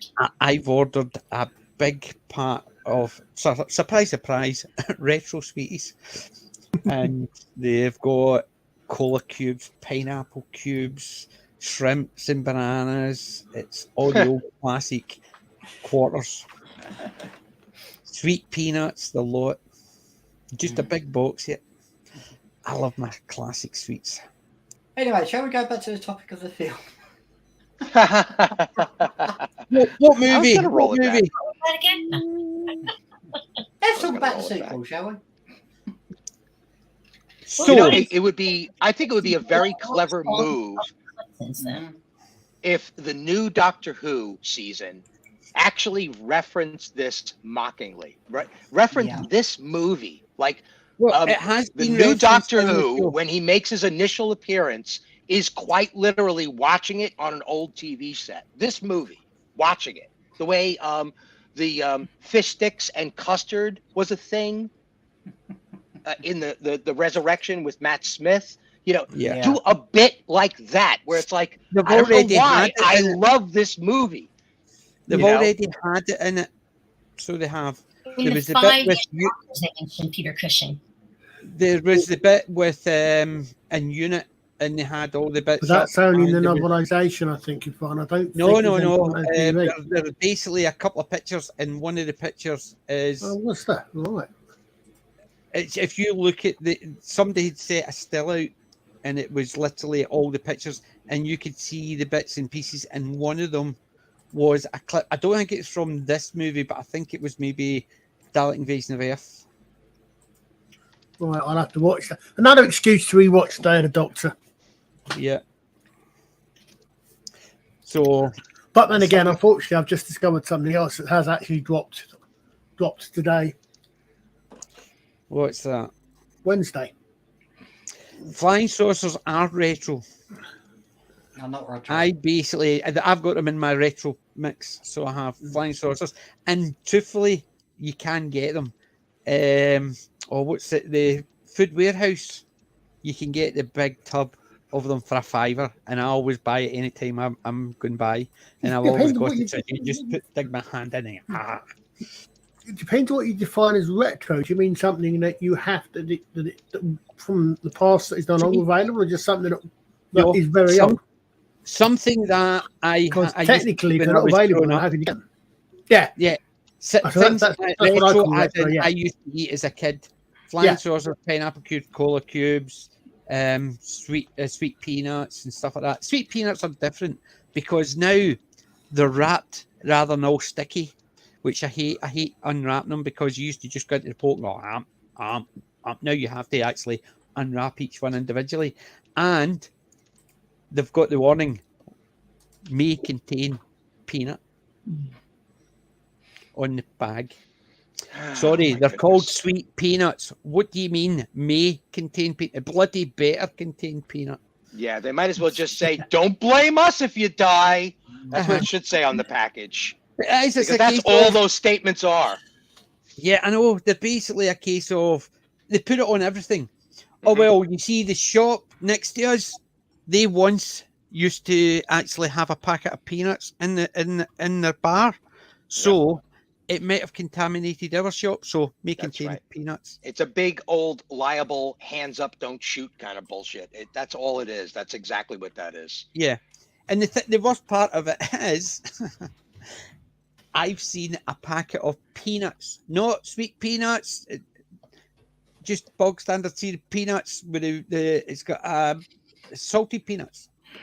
And on the bag, it says, warning, may contain peanuts. So you're actually buying peanuts with a warning about which may contain peanuts, and there won't actually be any peanuts in there. That shows you how nuts the thing is. If you're buying a packet of peanuts and have to be warned that it might contain peanuts, right? I can understand things like something called sweet peanut. It might have no peanut in it, and it's just a peanut flavoring, and it has got none. So I can understand that because they're sweets. Sometimes I'm so glad you phrased it that way, because I seem to recall hearing that actually peanuts are not nuts. They're not. They're peas. They're seeds. Yes, they are. Type of pea. They're not actually nuts. If you've got a nut allergy, peanuts may not be any problem for you. Mm-hmm. I read a pretty complicated study on the subject of that, and basically what they discovered with this data set was that if you feed very small amounts of peanut oil to your infant, they will no longer be liable to harm from peanut. It's something that we ingest, that we build an immunity towards, just like everything else that we build an immunity towards. Nobody had peanut allergies when we were growing up. Because of this, because we just got sick, we were tougher. I don't know. It boggles my mind even hearing about that. But the thing is, the problem is we did. Like, for instance, people say, well, I never heard about diabetes growing up. It's probably because people died and they didn't know what it caused it. It might have been diabetes, but if you look back and some things that people died from, so people might have had a nut allergy, not realized it, and died. People didn't know what caused it. But kids keel over in school during lunch period. Yeah. Yeah. They have a violent reaction as if they were stung by a killer bee. Like, so it could have been anaphylactic shock. They've just put it down to allergic to stings. Not just keel over at lunch period when the kid next to them had a peanut butter and jelly sandwich. Yes, but what I'm saying is that it's more prevalent now. But even then, it probably was. Right. It was known as something else. I think that's where a lot of it is. It's a hell of a lot more prevalent, and I think that's also to do with the fact is cleanliness. Yes. There's also something to do. Again, at the risk of being linguistically pedantic, it depends what you mean by prevalent. There weren't as many people with X allergy because there weren't as many people.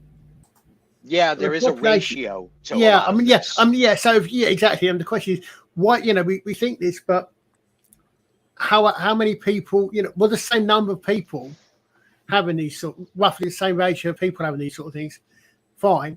Or are there just a lot more people? Is it more people, more cases of this, that, and the other of whatever? Yeah, I know. If you're looking at it as because there's numbers, people involved. if you look at it numbers, yes, the numbers are going to go up. But if you're looking at it as a percentage, the percentage should stay the same. But I think the percentage has gone up, and I think it's because of a number of factors. Oh yeah, one, things are automatically filtered out, and you're getting something else in its place. So when you do get peanuts early on, you've not built up a tolerance for them. We don't let kids get that. There's also the aspect of it. I think cleanliness is something to do. Like, I remember as a kid going out playing. We would play in the dirt. We would play in the grass. We would be climbing trees. We'd be playing football. And we'd come in, and the first thing my mum would say, "Bath, yes, filthy." Whereas now kids go out and they come in 5 minutes later. They don't go. Yeah. They basically, if they do go out, they come back in 5 minutes later, a wee bit of dirt. And it's a case of, it's the cleanliness. Yes, it's a good thing because it helps thingy, but not to the point where you're cleanliness. I'm sorry. I had a gut reaction the first time I ever started seeing products called antibacterial soap. I had an instinctual gut reaction where this is wrong. You're making a tremendous mistake here. And then we started hearing this conversation coming from the immunologists saying that we're going to start developing a superbug. You keep doing this, superbug, it's going to happen. Watch yourself. Be careful. A friend of mine works for one of the pharmaceutical companies in the U.S. And she told me, I mean, we're talking 30 years ago, when all this antibacterial stuff first came on the market. And she said, point blank, if it kills bad bacteria, why do you think it's not going to kill good bacteria? Yeah, that's right. Yeah. And that's why I know Europe banned this stuff before the US did, but we don't use that anymore, like Microban and Triclosan and all this other stuff that can kill you. Yeah, we got rid of it. Did you notice that? You go into a supermarket and there isn't an entire aisle like there used to be of antibacterial soap. Yeah, calling it antibacterial now, but it's really just plain soap. Do you know the worst part of it is, not only have they actually killed all the bacteria, now they're selling it, the good bacteria.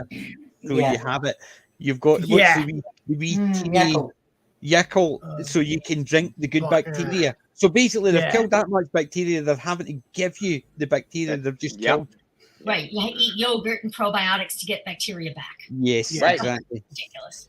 But it could be worse. It could be Daleks coming back. Yeah. Wash your hands. Wash them clean. Exterminate all the bugs, good and bad. Thals.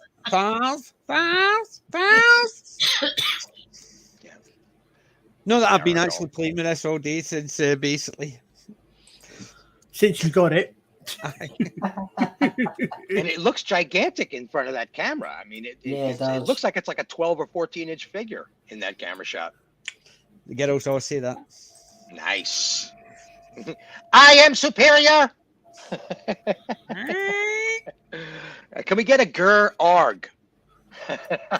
I have got a Gur Arg somewhere, but it's digging it out. Because no, I mean you could do it with the Dalek, where he's just like Gur Arg, Gur Arg. Wendy's getting jealous now. I know. Wendy's got her Gur Arg actually on the stream. Arg. I know. I did for you when I was all out of love. I know. I'm a Whedon fan myself. The man can do no wrong. I don't care what they say about him. That man reinvented television comedy. Okay, Buffy the Vampire Slayer. Superb. Absolute legendary show. Just legendary. Do you know there's 2 programs where I loved the musical episode because it fitted into this into it. One of them was in Buffy, continuity music episodes. I love it. Buffy, and the other one was Barney Stinson and How I Met Your Mother. It was just all about him thinking about. She says, "Get into the suit, or I'm going," and he goes, of course I'm getting rid of the suits. He says to them. And then the next thing, it's all about him in the suits, and it's songs. Every one of the cast are singing all about suits, and it worked within this the thing because it came back after it's his head you're in singing about suits, so it worked within the episode. I got as far as the musical episode of Lucifer yesterday. See, I've never watched. I watched the beginning of Lucifer for the first season, and I just didn't like it. Fair enough. Maybe that nightclub was just too dark for me. Yes. It's not for everybody. I was being quite careful on Friday discussing it because I was on not the rabbi stream, on Father Miller's stream. So I'm thinking, be careful because respectful for Father Miller, as you know, because he's his faith and knowledge. He's got sufficient faith. He's a priest, you know. Careful about it, but I quite like it. But there's some bits that yeah. Unfortunately, I think it was the premise. Everyone's taste. Yeah. The problem is I didn't like the premise. Yeah. Lucifer comes to Earth because he's fed up, and then he helps start solving crimes. So he's doing good. Well, see, the thing is, it's as I've said this before. There's a series of books, an old by Piers Anthony, called Incarnations in Immortality, which takes a look at. Yeah, I've got them. I've not read them all. I've only read the first one. They're actually, but they've got a similar thing. The basic premise is okay. Step back. Lucifer is not the fault of all evil. Lucifer's job in hell is to punish, not to create, which is why it gets. I mean, obviously, it's not something that's unique to the series. I'm aware of that, but it's an idea I've come across before because you have to do it because I mean, if you're going to take this standard, and no offense to any Christians or Jews or similar believers out there, but if you're going to take the standard religious definition view of Satan as the devil, source of all evil, it's not good. You're not going to be able to do that as a character. But I like the way they did it in that he's down there, he's doing a job, and he's Hades. He's an angel stuck in the Alaskan territory because he did a bad thing with the 4-star general. And they threw him in Hades. They threw him in hell and said, "Manage this, you crazy, cranky." But I don't know. That's all. It's the same as remember the episode with this guy in it. Okay, he's away at the back corner. I don't like a cup of tea. I hated that episode. I hated it because it's the same as Sadako knows the Dalek Empire. Yep. The series. I don't like that. I don't like that because you mean the one that don't have any Daleks in it for 90% of the time, apparently. Yeah. But it's the fact is they're set when you set up the Daleks to be good, even though at the end you know it's going to be completely different. I hate that as a thing. It's the same as if you've got someone who's good, Superman, and you're starting to set him up as if he's done this wrong and that. And that's why I don't like the Watchmen. Well, hang on. The Watchmen, and it's the same reason I hate the green kryptonite, the black kryptonite, the pink. It changes his personality. I hate that with him. Hang on. So when was that in Dalek Empire? Was the Dalek Empire not a case of there was a load of humans living under the Dalek Empire, and it was. I only started and I got about 2 hours into it. And it was just the way it was going. I just could not get into it. The Daleks were the ones who were looking after their empire, and humans lived in it. So they weren't fearful of the Daleks coming to kill them. They were the overlords, as it were. Well, they wanted a slave labor force to keep their empire going. So they had to kind of they had to give certain provisions to the slaves. It wasn't a case of but it wasn't a case of like the Daleks coming down, Dalek invading the Earth, and do something wrong, and people are dying, and it's slave labor. Whereas them, it was almost an organised labor that they just didn't get paid for. It was I mean, they were more benevolent, and I did not like that because no, of no, the they weren't benevolent rulers. They were still ruthless. Like if you defied them, they were still ruthless, and they were doing it with an ulterior motive to it was. Awesome. They were definitely not benevolent in that series. I think you listen to it. Maybe not the one I'm thinking of then, because I'm sure I'd heard that it was supposed about the Daleks, and there were hardly any Daleks in it, so maybe it's a different one. No, the one I mean, I think it was the Dalek Empire. It's just the first part was all about the two people, the people talking about the Daleks, and it was almost a case of, as long as they don't come down here, we're allowed to do what we want and we can live. And then if they go down, as long as you do what you're told, you're fine.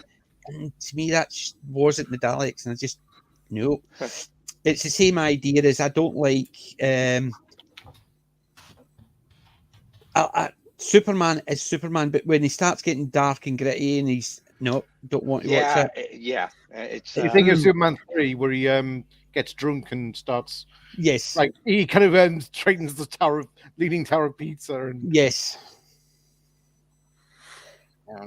yeah. I'm afraid I do not like Watchmen. I thought the Watchmen was a pile of pants, and it's the same as The Boys. I started watching that, and I thought, nope. After the first episode, I watched no more because we're going through a period of making an obsession about nihilism. Superman. Yeah. I mean, how many times are they going to do the same damn thing? I mean, without even spinning it off into an alternate universe like Highland, The Boys and Watchmen. Forget about that. How many episodes of Red Superman, alternate universe Superman? There was even a feature-length film that wasn't about Superman, and yet it was about a boy on a farm that was an alien that basically just went evil, right? I mean, that was a whole movie that they just recently did. I think it was James Gunn that actually did it. Yeah. So I'm sick and tired of it. Chronicles is another one. 3 kids develop superpowers, and one of them is evil Superman, basically. It's like, really, guys? Why can't... I'm so sick. Yeah. That's why making sexy anti-heroes or sexy villains. I'm just sick of it. Where is my sexy police officer? Okay? Well, wait, hang on. I want. No, wait. I'm going to stop. Wonder Woman. Classic. No, wait. There was Chronicle is basically where no man has gone before. It's the same thing would happen with Gary Mitchell. Like he became powerful, and he it's like from Star Trek. Like Gary Mitchell became all powerful, and it turned him into. So that's Chronicle. It's basically the wrong person got the power and they abused it. Yep. So it's No, I know, but you notice that the story, the primary character, the character that makes the movie sexy, so to speak, like cinematically sexy, is the evil Superman character. He gets superpowers. He was the wrong guy, and we're forced in the film to watch him be sadistic. It's a selling point of the film. But I'm not passing judgment on it. I'm just saying that is what it is. Yeah, but I'm okay. Colin was talking about a show called Lucifer. No, I'm actually okay with passing judgment on it because I know Roman won't be surprised, but I find them too dark. I like my superheroes to be light. I do enjoy Judge Dredd, which is not a dark comic. It's a ruthless comic. It's a ruthless but it's not a dark one. So because you've got a lot of your comic elements, Max Headroom, the informant, you've got the ape gang, you've got aliens, you've got dinosaurs, you've got lizard mercenaries, you've got dark judges. It's a comic. It's a comic, but it's not a dark comic. Yeah, it's a hard hitting comic. It's hard boiled. It's hard boiled. It's just not a dark comic, and I don't like it. That's why I don't like Batman. I like the classic '66 Batman and the early Batman comics because they're light. They're the light side of Batman. I don't like the dark side of Batman. So it's just because villains. I don't know a villain that I would want up on my shelf. Kong, I never class as a villain. Yes, I've got Say Hello to My Little Friend, but that's a gangster movie. That's different. That's just people being people. and then I've got the Cylons. They're the bad guys, but they're no dark. It's just basically the Cylons are out there to kill everybody. They're brutal. They're brutal, they're but cold-blooded, quite literally. It's the classic Cybermen. So it's not the new Cybermen, because I wouldn't have up there because the whole TV show was too dark. I would rather have the nice, big, silvery, sparkly Cylon up there. Yeah, I've got my Cybermen. And to second your statement about the 20 AD, the Judge Dredd universe, I would throw the book Frank Miller's Sin City on that pile as well. It's very, very dark, and it's very, very brutal, but all of the hero characters are good people trying to do the right thing. See, I wouldn't even say it's dark. Sin City is comic book brutal, but it's not dark. Noir, I guess you could say. Aye, it's noir, but it's not dark, as in it's heroes being heroes to the best of their ability, not bad guys doing good because we want you to show how I can be good as well as bad. So I don't want the Joker to be suddenly the commissioner, because to me the Joker is an evil character, and every time he gets beaten I'm happy. I don't want to see him win ever. So it's that type of thing. It's just and it's the same idea with, surprise, surprise, Daleks come in. Like when the Daleks are going, we need you to go and get food, tell them we're going to get food. They don't need to tell you. No, we'll just kill them all. Because that's a Dalek, you know that's what they're going to do. So it's never a surprise. Like, for instance, the one Dalek turning to the other saying, are we going to give them any of the stuff when they bring it back? They says, no. Because they can die, because we only want them to get what the antidote. The rest, they can die after that. They're unimportant. Yeah. And then they realise that they got it, but they might need something, so they gave them it. What you mean is you want to get one Dalek turns on saying, Dalek, are we the bad guys? No. Do you know what I did like? I'll give you something I hated. Yeah. It's a load of Cybermen, and the Cybermen says to the Dalek is, we should join up. And he said no. And why did he say no? He says, you're better at one thing than us. You're better at dying. So I don't want a Dalek to be jokey and tell jokes. The Dalek would just say, no, exterminate and go on at it. But see, as soon as they get the Dalek to tell a joke, no, it's no funny. It's the Dalek. This is not war, this is pest control. Yes, that type of thing. I don't want the Dalek to dig me. So to me, that Dalek was bad. And then the one in Rose, in the first season, Eccleston, where it's it just wants to die. I didn't care. I just wanted them all to blow it to pieces. I didn't want it to go, right now I can see the sun. I can blow it up. Bugger that. I don't want to. I believe it or not, they're evil characters. I don't want to feel sorry for them, and I never will. So see if I was actually one of the guys standing there and it says, I just wanted to let me die. No, here, bang. Yeah. You're there to be shot at. It's the same as you've got Cybermen. They're there to be shot at. Yeah, you can give me a sympathetic henchman, right? That got caught up in this big mess, right? There's a higher evil at play here, and you sympathize with this poor soldier, right? You imagine his name and what made him come from his foreign lands. You know, you get all Faramir on that storyline, right?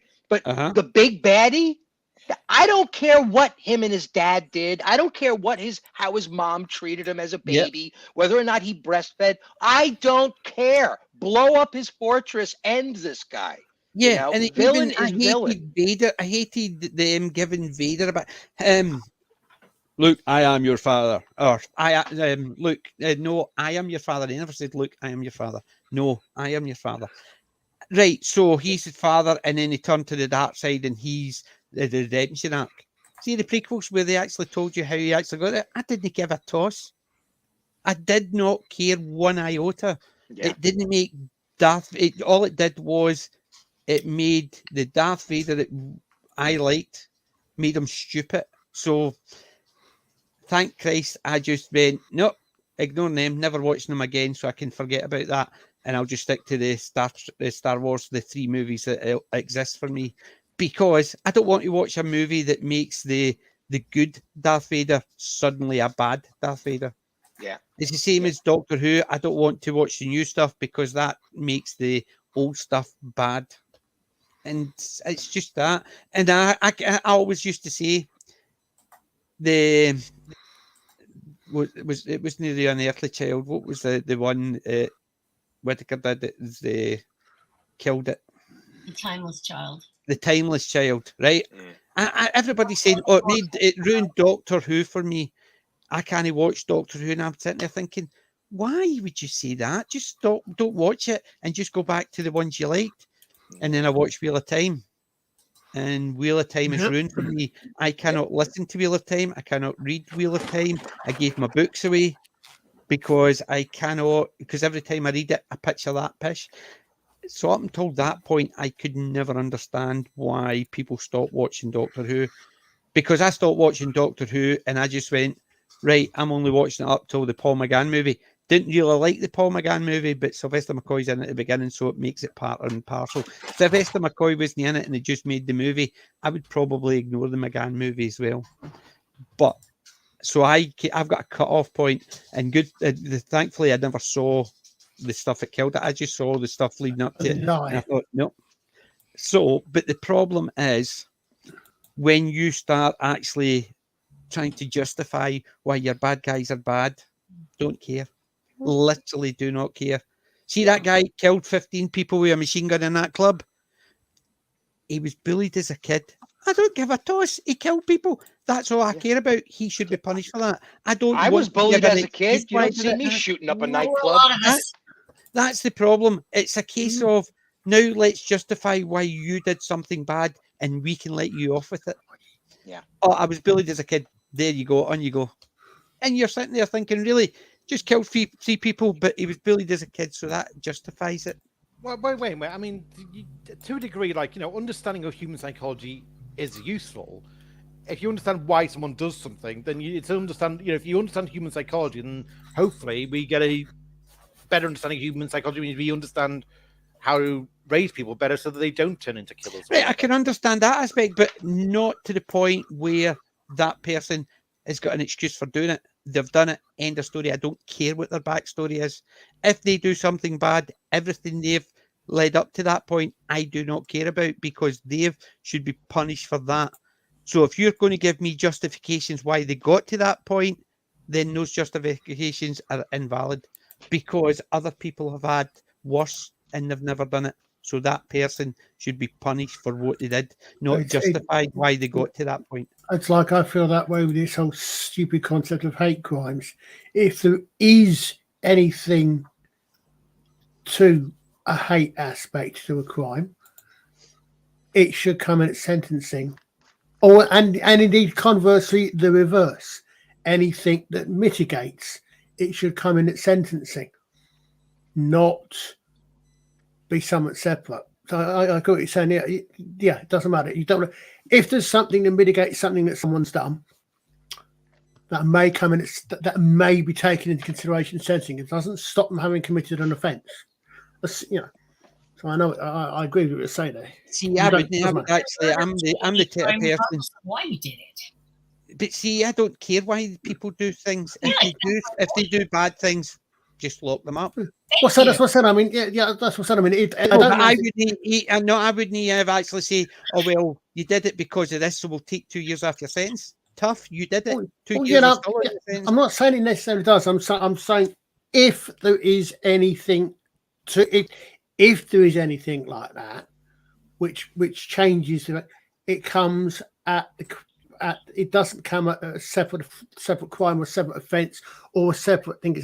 It comes as a mitigation afterwards, not beforehand. So what I'm saying is, if there is anything, but the mitigation wouldn't actually change the sentencing. So if they were getting 10 years and they gave a mitigation, you still get 10 years, but maybe that's a bummer. That shouldn't have happened. I wouldn't actually give them any less time. To me, I'm the type of person is, see your first crime. Yes, you might have you had to do it, and there's a bit of mitigation.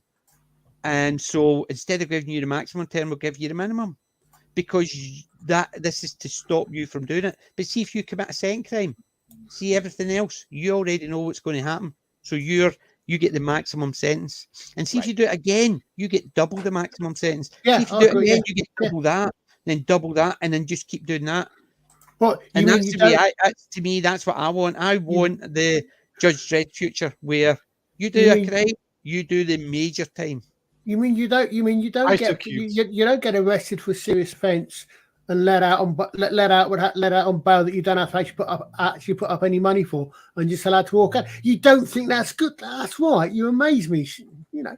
I know. I think you amaze me, Peter. How reactionary of you. See, the fact is, somebody's innocent until proven guilty. Yes, I can understand that, because people actually do it, but the crime gets investigated straight away. No, we'll let you out on bail for a year and a half until we can get round to it. Which is why it's ironic. Investigating it right now. Which is why ironic these days that it's guilty until proven innocent in many places. Yeah.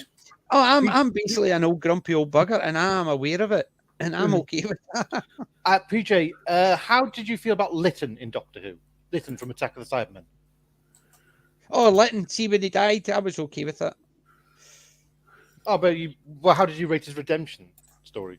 Didn't really care about his redemption. I literally did not care about his redemption, because he'd already proven in the first one he got himself into it. It wasn't forced on him. He was working an angle, and he knew what he was getting into. After that, he tried to get himself out of it. So he sort of redeemed himself. But his redemption meant nothing, because he got himself into that point. It's like somebody saying, well, I accidentally get into it. See that crime where these 14 people died? I was only meant to drive. So you were going to actually join in a crime. So you knew you were committing a crime. Just because 2 other people in your gang killed somebody, you're as responsible as they are. But I didn't know they were going to take guns. I don't care. You knew you were committing a crime. Okay, here's one for you. Blade Runner, the androids, the replicants. Now they've been subject to an injustice, though. I mean, it's a fascist state. They are. As soon as they kill someone, their injustice is irrelevant. That's right. As soon as they commit if they break out of it and steal a car to get away, I can justify that, because their injustice, they were being held. Understand that. But if they kill people to do stuff and then just keep killing people, no justification. End of story. Yeah. I would actually send the Blade Runner myself. I would actually be the Blade Runner if I was actually had the balls to do it. But no, I'm a coward at heart. That's why I'm okay with all my grumbling. I'm a armchair warrior. Okay, hang on. One in this story, the Doctor and his companions, they kill a Dalek to escape the cell. Yep. Well, is that justified? Nope. Okay, so they're in the wrong for killing the Dalek in the cell. Yep. But it was necessary, and they were under the impression that they were going to get used by the Dalek. Yes, they knew that already. I can understand. To me, rolling it onto that and then running is one thing, but taking it out of its protective shell, which it has told you multiple times, it was the war machine. It was the protective shell. Right. Yeah. Mm-hmm. So they take it out. They know what's going to happen. Yeah, there was a lot of unjustified cruelty, along with a friendly grandpa smile to his niece. Yeah. Or, it's like this show is going all over the place emotionally. That's like turning around and saying, see those 2 Gestapo guys over here, going to take that gun and go and shoot them. Aye, okay, because they're really bad guys.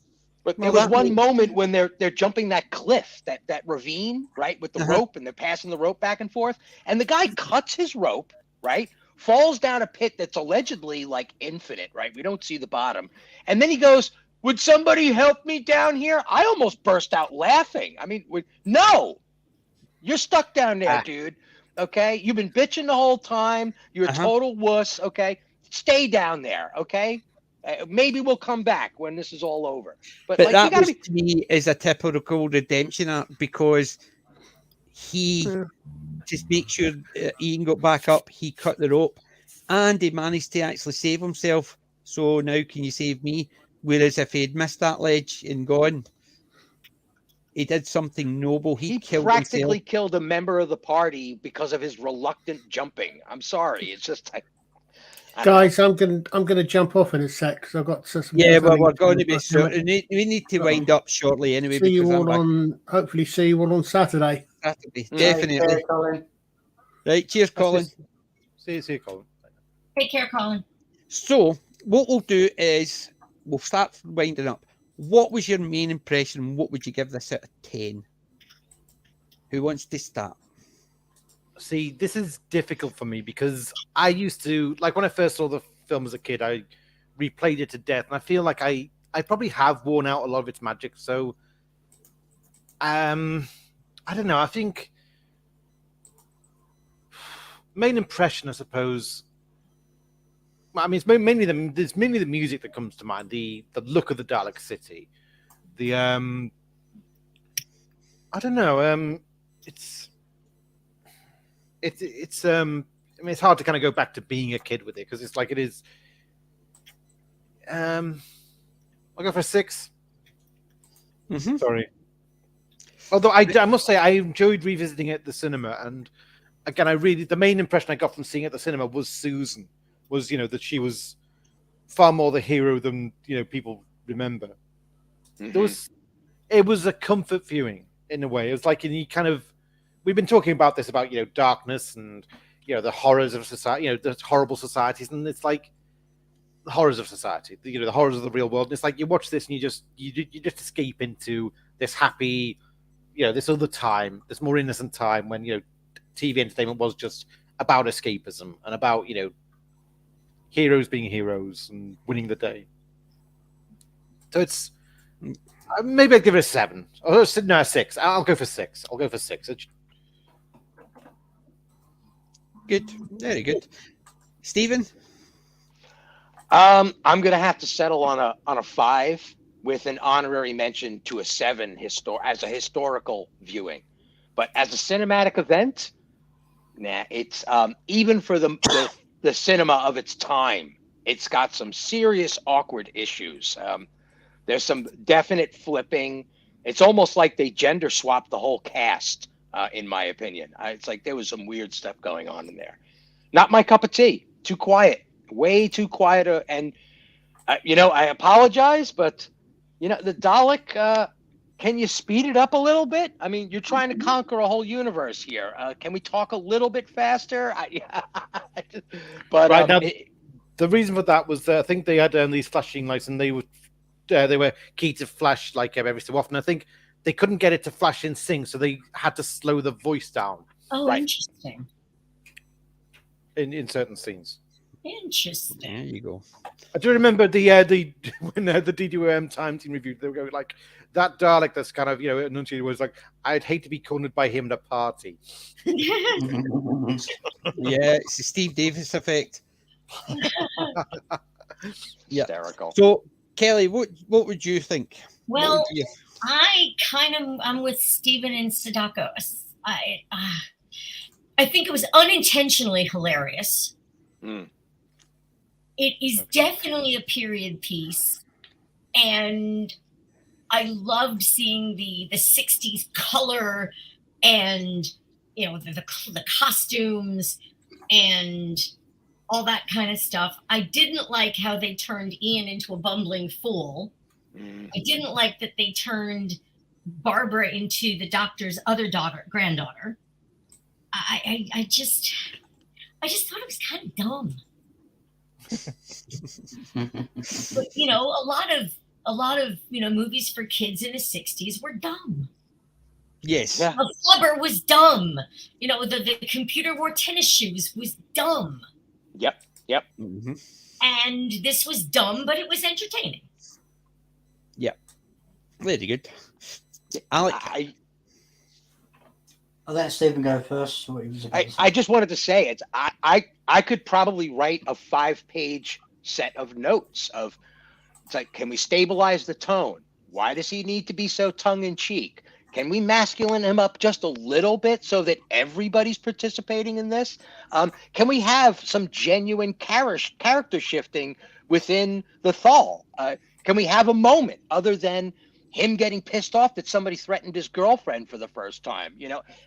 Just 1,000 notes of just, can we tighten this up? Can we punch this up? Can we tighten this area up?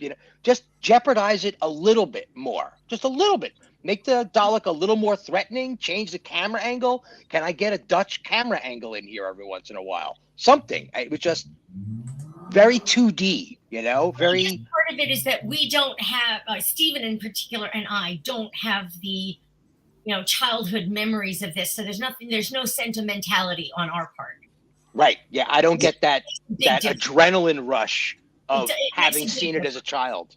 Yeah, exactly. I think that's a huge factor in maybe why he and I didn't like it as much as you all do. Mm-hmm. Go ahead, Alec.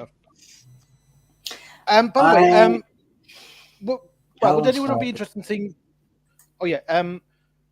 Would either of you be interested in seeing the original episode and seeing how that compares? I've seen it. How would you say it compared? I mean, would you say the original was better or slower or what? Well, the original one was Doctor Who. I mean, okay, right. And I was I saw that as an adult too. And I was more used to the cheesiness at that point, whereas in a cinematic experience, you expect something a little better, especially one with a star like Peter Cushing. Well, it's just that there are bits in the thing might have addressed some of Stephen's points, like in the TV story, Ian is more the heroic type. The Thals there's a bit more debate between the Thals, like Ganatus wants to make peace with the Thals, and it's there's this debate between them. Well, should they trust the Thals? And there's actually this line where Ganatus says, perhaps the Daleks' letter was coldly worded, but friendship grows in time. So it's almost like they're acknowledging that they're they're not just those are exactly the kind of notes I'm talking about, Sadako. Yeah, and also I think when the scene where Alydon kind of loses his rag and he punches in, he kind of reflects afterwards and he says, I knew I was being tested. It wasn't just a case of what's he doing? It's I knew he was trying to test me. And there's that kind of moment where he actually asks his girlfriend, Dione, he says, do you despise me for hitting him? And she says, no, if you hadn't hit him, I'd have despised you. And there's like lovely moments like that where, it's like Alydon's realized he's been tested and he's failed the test, but he's also kind of learned something. Mm-hmm. Yeah, true. It's a different run at it. Yeah. Hey, Alec, what were you going to say? Yes. Right, I was going to give it an 8. Because I grew up with it, when I grew up with the film. I enjoyed it when I was a little kid. And to me, that compared to the TV show, this was more colourful. And it wasn't, how can I put this? It wasn't like the whole serial arc. And back then, I didn't even watch the original Daleks one because I didn't have it on VHS. This is what I only had available to me. So I still love it to this day. It's very colourful and that. And when I watched the original Daleks TV serial, I had to compare the difference between it. And to me, they're both as good as each other. Yeah, they're the exact same, only different. That's the way my old man used to always say it. Basically, there was enough differences you could tell them. It's not as if you could tell the story was completely separate. As in, they took the inspiration from the TV to make the movie. They didn't copy the movie or the TV show. They didn't. They just basically took the Doctor and the Daleks and changed it enough because it's a completely different medium, and they wanted to do it a particular different way, make it more available to everyone, family orientated. Yeah. PJ, were you going to give it? See, initially, I would have said an easy 8 until I put my reviewing hat on. Now I would say a very soft 6. Only for the simple fact is seeing it in a different light. I grew up with the whole thing. I've been watching Doctor Who since I've been 5. I got the VHS. I've still got a pile of them down in my bottom shelf. Doctor Who VHS, so I have. And when I saw this, I enjoyed it. I knew where the comic relief was coming because, as I said, I grew up with Roy Castle, so I knew he was there for comic relief.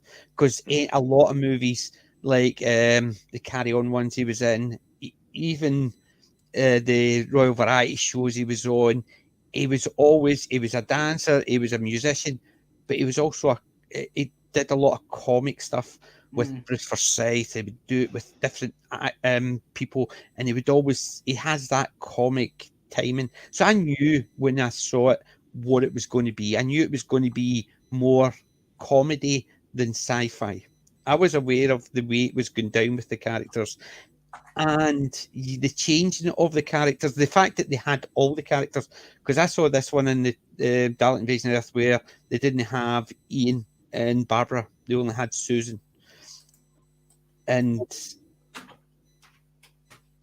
then the cop comes in, Bernard Cribbins comes in, but and was it Evelyn? Was the other character, the female, was in it? But the fact is, Louise. Yeah. Louise. So the fact is, when growing up with this, I loved it. I still love to watch it. It's entertaining, so that's why I said an 8. However, rewatching it and then realizing certain parts of it, like for instance the if it was made now, it would be a completely different beast. Mm-hmm. It would be just seen in a completely different way. Even though nothing had changed, it would be seen as a completely different beast. And it's disappointing to see characters that you grew up with in a certain light. And unfortunately, modern cinema has jaded us all to the point is, even when I know that's 57-year-old, and it was made for entertainment only. They didn't care about anything else. It was only for entertainment. Yes, there might have been a bit more of a feminist message because they wanted to encourage girls and women to come in and watch it, because Roy Castle would have been a call for a lot more women than men. Men would have found them funny and entertaining. The women would have found it fun and entertaining and sexy as hell. The Susan being in it, the smart wee girl. Kids, you want all the kids to come in and associate with someone. So the smart wee girl, the boys would have actually loved the sci-fi side, the Daleks. The girls would have enjoyed seeing a girl who was the main one in the story. Yep. But looking at it from jaded eyes, you realise that is it just the same as what they're doing now? The only difference is we didn't notice it back then. So it changes my view of it by that. No, I'm saying how I see it, because I first when I watch it, I don't think about it as a reviewing when I'm reviewing it. But when I sat down with my reviewing head on, it just basically jumped out, and I'm sitting there thinking, if that was made a couple of years ago, oh my God, how we would have actually all been moaning about how they had destroyed the characters. But because we grew up with it, we don't see that, because we see it as a separate entity. However, what they're doing now is what was done then, but we didn't notice it because we saw it in a different light. But if that exact movie was made now with the same cast, everybody would have been up in arms about how they've destroyed Ian, Barbara, and how the Doctor is a bumbling old fool, and Ian is the comic relief, and this and that. That's what I'm saying. That's why it's come down in my estimations, because it's... But it's a separate entity. It was made to be a separate entity. Yes, that's what I'm saying. I am aware of that. So, but what I'm saying is, when I'm looking at it now, it's current day thing has jaded my outlook on it. So when I see it, I think, oh, I can see it now, whereas I never saw it before because I was enjoying it, because I knew it was just done for entertainment purposes. However, modern day filmmaking has jaded me to the point where I see stuff, and once I've seen it, I can't unsee it. Yeah. So it's opposite for me. See, I kind of appreciate this a bit more because of, it kind of it confounds a lot of, the modern propaganda. Yeah, but the problem is I'm just seeing it from that, with that lens. I know it's not done that way. I'm fully aware it was done for entertainment purposes. I enjoyed it all the time. I still enjoy it if I'm watching it. However, but now I've seen those things. It's a case of, do I see Roy Castle or do I see Ian as the bumbling fool? I think now I see Ian as the bumbling fool, which is taking a bit of the fun away from it. Yeah. And I see Susan as the main protagonist rather than the Doctor, takes it a bit away from it because of that. And that's the problem. I never even noticed it before until I put my reviewing hat on. And now I'm seeing it through modern reviewing eyes, and how all these franchises, if it was done now, even if it was done exactly the same way, how we would have actually all been saying how it's destroyed these characters, even though it was done a long time ago, just a couple of years after the character was made. And I'm aware of why they did it, but it still takes it away. Still enjoy it, but as a review of it, I would say it's changed my opinion of the piece, and it drops at a couple of strokes from an 8 to a 6, and it's barely based on the fact that I noticed a lot more recently than I would have 2-3 years ago. Kelly, you were going to say something, guy. Since you were I was just going to say that it on the one hand, it's kind of sad to watch something that you loved as a child and you haven't seen in years, and you watch it as an adult, and you go, "What was I thinking?" Yes, we've all done that. We have all done that. Yeah, I've got a little film in my archive called The January Man that's like I'm that. sorry? There's a film called The January Man with Kevin Kline and Alan Rickman, and it's a modern take on the Sherlock Holmes thing, and I thought it was clever as hell when I saw it in the theater, and then I bought a DVD copy of it, and I'm like, whoa, is this a stinker? This movie stinks, man. This thing is terrible. It's weird, but we mature. Our sensibilities mature. But I wanted to bring another film to the conversation, and kind of the same thing in my book. I grew up with a show called Land of the Lost, and when Will Ferrell did his Land of the Lost feature film, I was furious. Land of the Lost curdling in the theater. That, I think we actually even got Land of the Lost here. That was the one they were going through. In effect, it was. Yeah, they went to a waterfall and fell through some dimensional gate and wound up. It was almost like it was almost like Journey to the Center of the Earth. Right. Yeah, except with an accidental time travel anomaly or something that sent them all the way back. Sometimes they would actually end up in some weird places. Didn't watch it all, but I remember seeing bits and pieces of it. It was a weird one. I was really upset that they turned it into a property that became self-aware.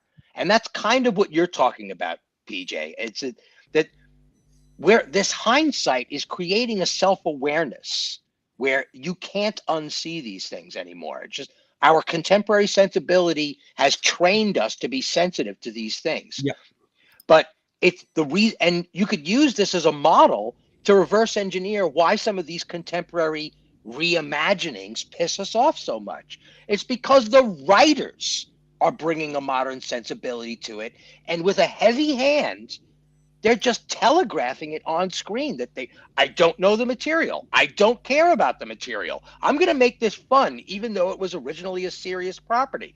I don't care if the original audience gets pissed off. As a matter of fact, my buddies will give me a crown and I'll win a bet if I could piss off a bunch of audience members. It's like that kind of mentality is currently running the show. And these Will Ferrell movies, like Land of the Lost, genuinely piss me off because I can see what you're doing.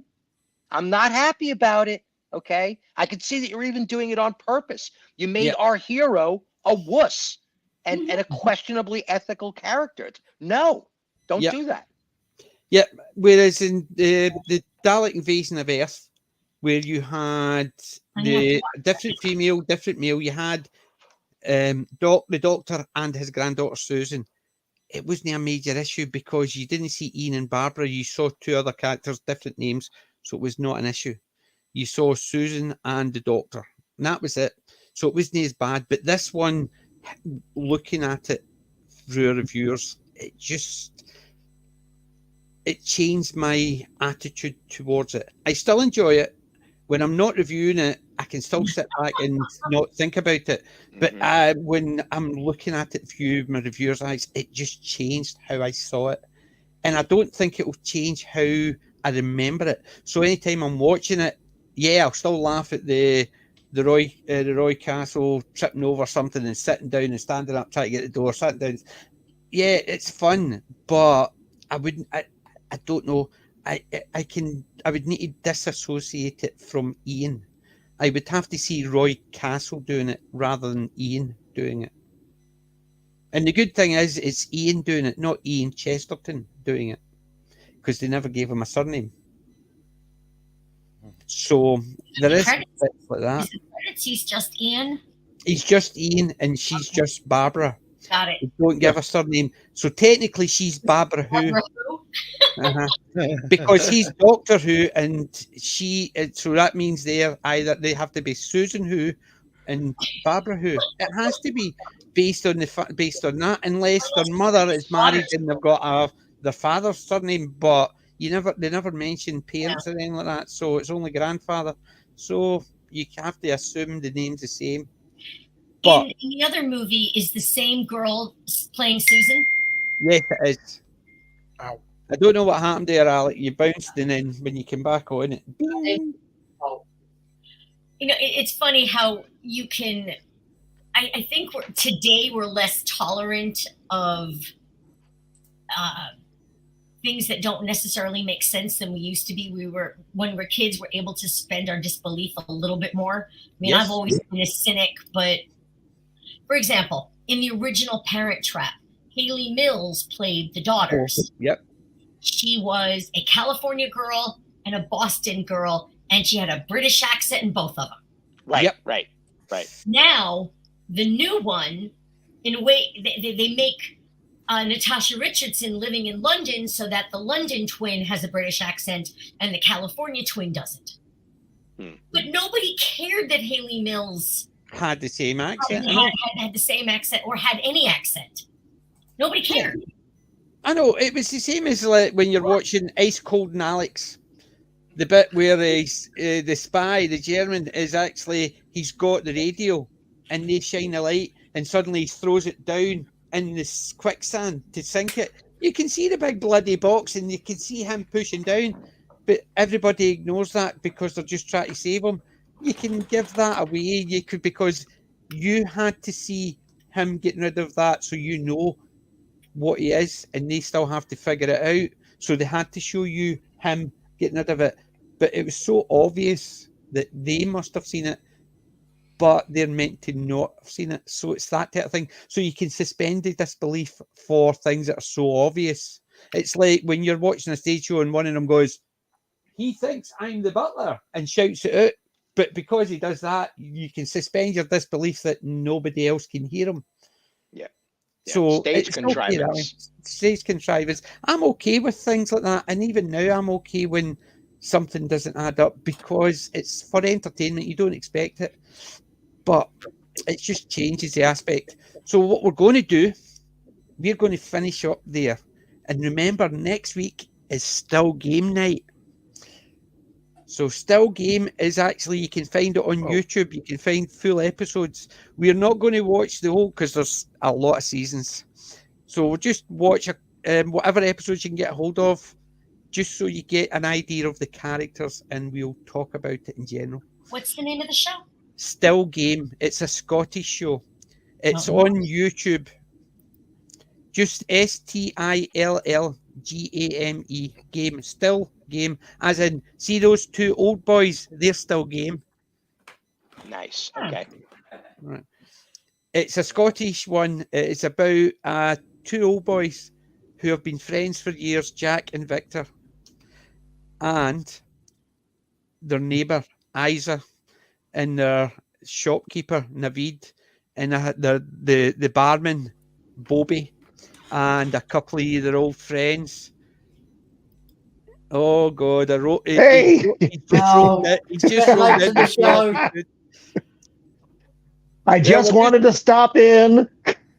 I saw you crazy fucks were still on. Yes, we're just finishing off, and we're actually talking about Still Game for next week. You can find it on YouTube. Wait, Roman, what's your rating? We didn't get your rating for the film. Did you see the movie? Did you? No, I didn't see the movie. I'm sorry. I came in at an awkward time. I've been busy. I've been busy. That's why I'm here now. Thanks, Kevin. It's only 2:30. But I just wanted to stop in and say hi to you guys, and happy Doctor Who Day to my friends across the pond, and happy Thanksgiving to my friends on this side of the pond, and Wendy, who's she's got a foot in both worlds. Yep. I'm wearing my She Tardis. does. But so I was lurking for a lot of the broadcast, and I was getting yelled at by Mrs. of the Empire for other portions of the broadcast. But anyway, I won't disrupt you any further. I just wanted to say hello, happy Doctor Who Day, happy Thanksgiving. PJ, learn to embrace the dark, my brother. Learn to embrace the dark. I shall embrace the dark side. All right, guys. You guys be good, and I'll see you guys later on. I'll see you on Saturday for sure. Have a safe Thanksgiving. Saturday. Bye. So Still Game for next week. We'll be here on Saturday for a Let's Talk Geeky, and we'll be doing a reveal. I know it's been revealed on Twitter, but not everybody's on Twitter, so we'll be doing a reveal. Oh yeah, new opener. Another new opener. Well, the final product. The final product, yes. It's been shown on Twitter, so yes, but we'll be releasing it here for Let's Talk Geeky, and I'm so looking forward to it because it's cool. And it's good because no talent apart from a big mouth. Talent. Who made it? So I just put my big mouth to their words and their songs and their pictures. Nice. Perfect. It's also Still Game's also on Netflix. I don't think US Netflix, but it's but the thing is, there is a couple of episodes on YouTube. Oh, it is new. Yes, you can get full episodes on YouTube. So just watch it just to get the idea of the characters, because the characters are a big thing. The characters are what guide the whole thing. Right. You'll see if on my channel there is a couple of skits I've put up. Mm-hmm. And it's basically, I love Still Game. I'm a big Still Game fan. Been to the stage show twice. Absolutely fantastic. So I would watch Still Game, anybody, and then next week here we'll talk about the characters and Craig Lang and the Klansman and Bobby the Barman and 2 Pints Prick and things like that. So there is a few, not so much sayings, but there is a couple of good bits and pieces in Still Game. It is one of the funniest Scottish stuff that's come out in a long time, and it's now hit a new audience because, believe it or not, people were searching for Squid Game, and they were also getting recommendations of something similar. Still Game. It's nothing like Squid Game, but because the name is similar, they were getting recommended that, and people have been finding it on YouTube, and it's got a big audience again. Well, they both have cookies. They just not going to lose their lives if they cut them wrong. Yeah. Mhm. But definitely need to actually get used to actually the accents as well. Although, as Scottish people don't have accent, it's everybody else. That's right. Yeah. So, boys and girls, lads and lasses, thank you very much for joining us for Doctor Who Night, Tardis, because it's bigger in the inside. But I know it's an old joke. My wife keeps on patting and saying that. But still game next week. Saturday, Let's Talk Geeky. Anybody else get anything coming up this week? Yeah, next week, because I won't be here on Saturday, is FFSO will be looking into the film Troll Hunter. So that's all we're doing. Perfect. Stephen? I've got no. I don't have anything. I mean, Let's Talk Geeky is the only thing I've got solid on my list. I may be doing a show with either Jacob Irons, maybe with Jacob Ironside. I don't know. I haven't heard a confirmation yet, but Thursday is Thanksgiving in the U.S. and nobody's broadcasting around here. So, I mean, there's going to be a bunch of chill channels, I'm sure. I mean, Salty Texas Sea is doing a chill, and I'm sure there's going to be some Thursday night over turkey, late, after parties. Yeah. Kelly Sadako, anything coming up? What he said, nothing coming up. No problem. So I'm going to be on PJ Maybe's channel on Saturday. That's it. Oh, nice. Welcome. I look forward to it, man. You've definitely got some stuff to say. You know you're always welcome. So we'll finish up there. So boys and girls, lads and lassies, thank you very much for joining us all. And remember, Kelly, ladies and gents. Yeah. Wait, Kelly, did you have something to plug, Kelly? Did I what? Did you have an event to plug? No, like I said, I'm just got Thanksgiving tomorrow, and then I will be hanging out with you all on Saturday afternoon. Yeah. Okay, cool. Yeah, I heard that. See, Jarvis actually just ignoring us because she's the only female on the channel. I don't do things like that. I grew up with 3 older sisters, 3 daughters. I know when to shut my mouth when a girl's talking. PJ, like having 3 sisters, it's a bitch, isn't it? I have one brother who saying nothing. I grew up with strong women all around me my whole life. See this here? I used to have hair, but my sisters kept slapping me. Hence the reason. That's their fault. Wow. So yes. So thank you very much, boys and girls, lads and lassies. Remember, I'm not old. I'm classic. PJ Maybe and the gang out. Ta-da. Bye.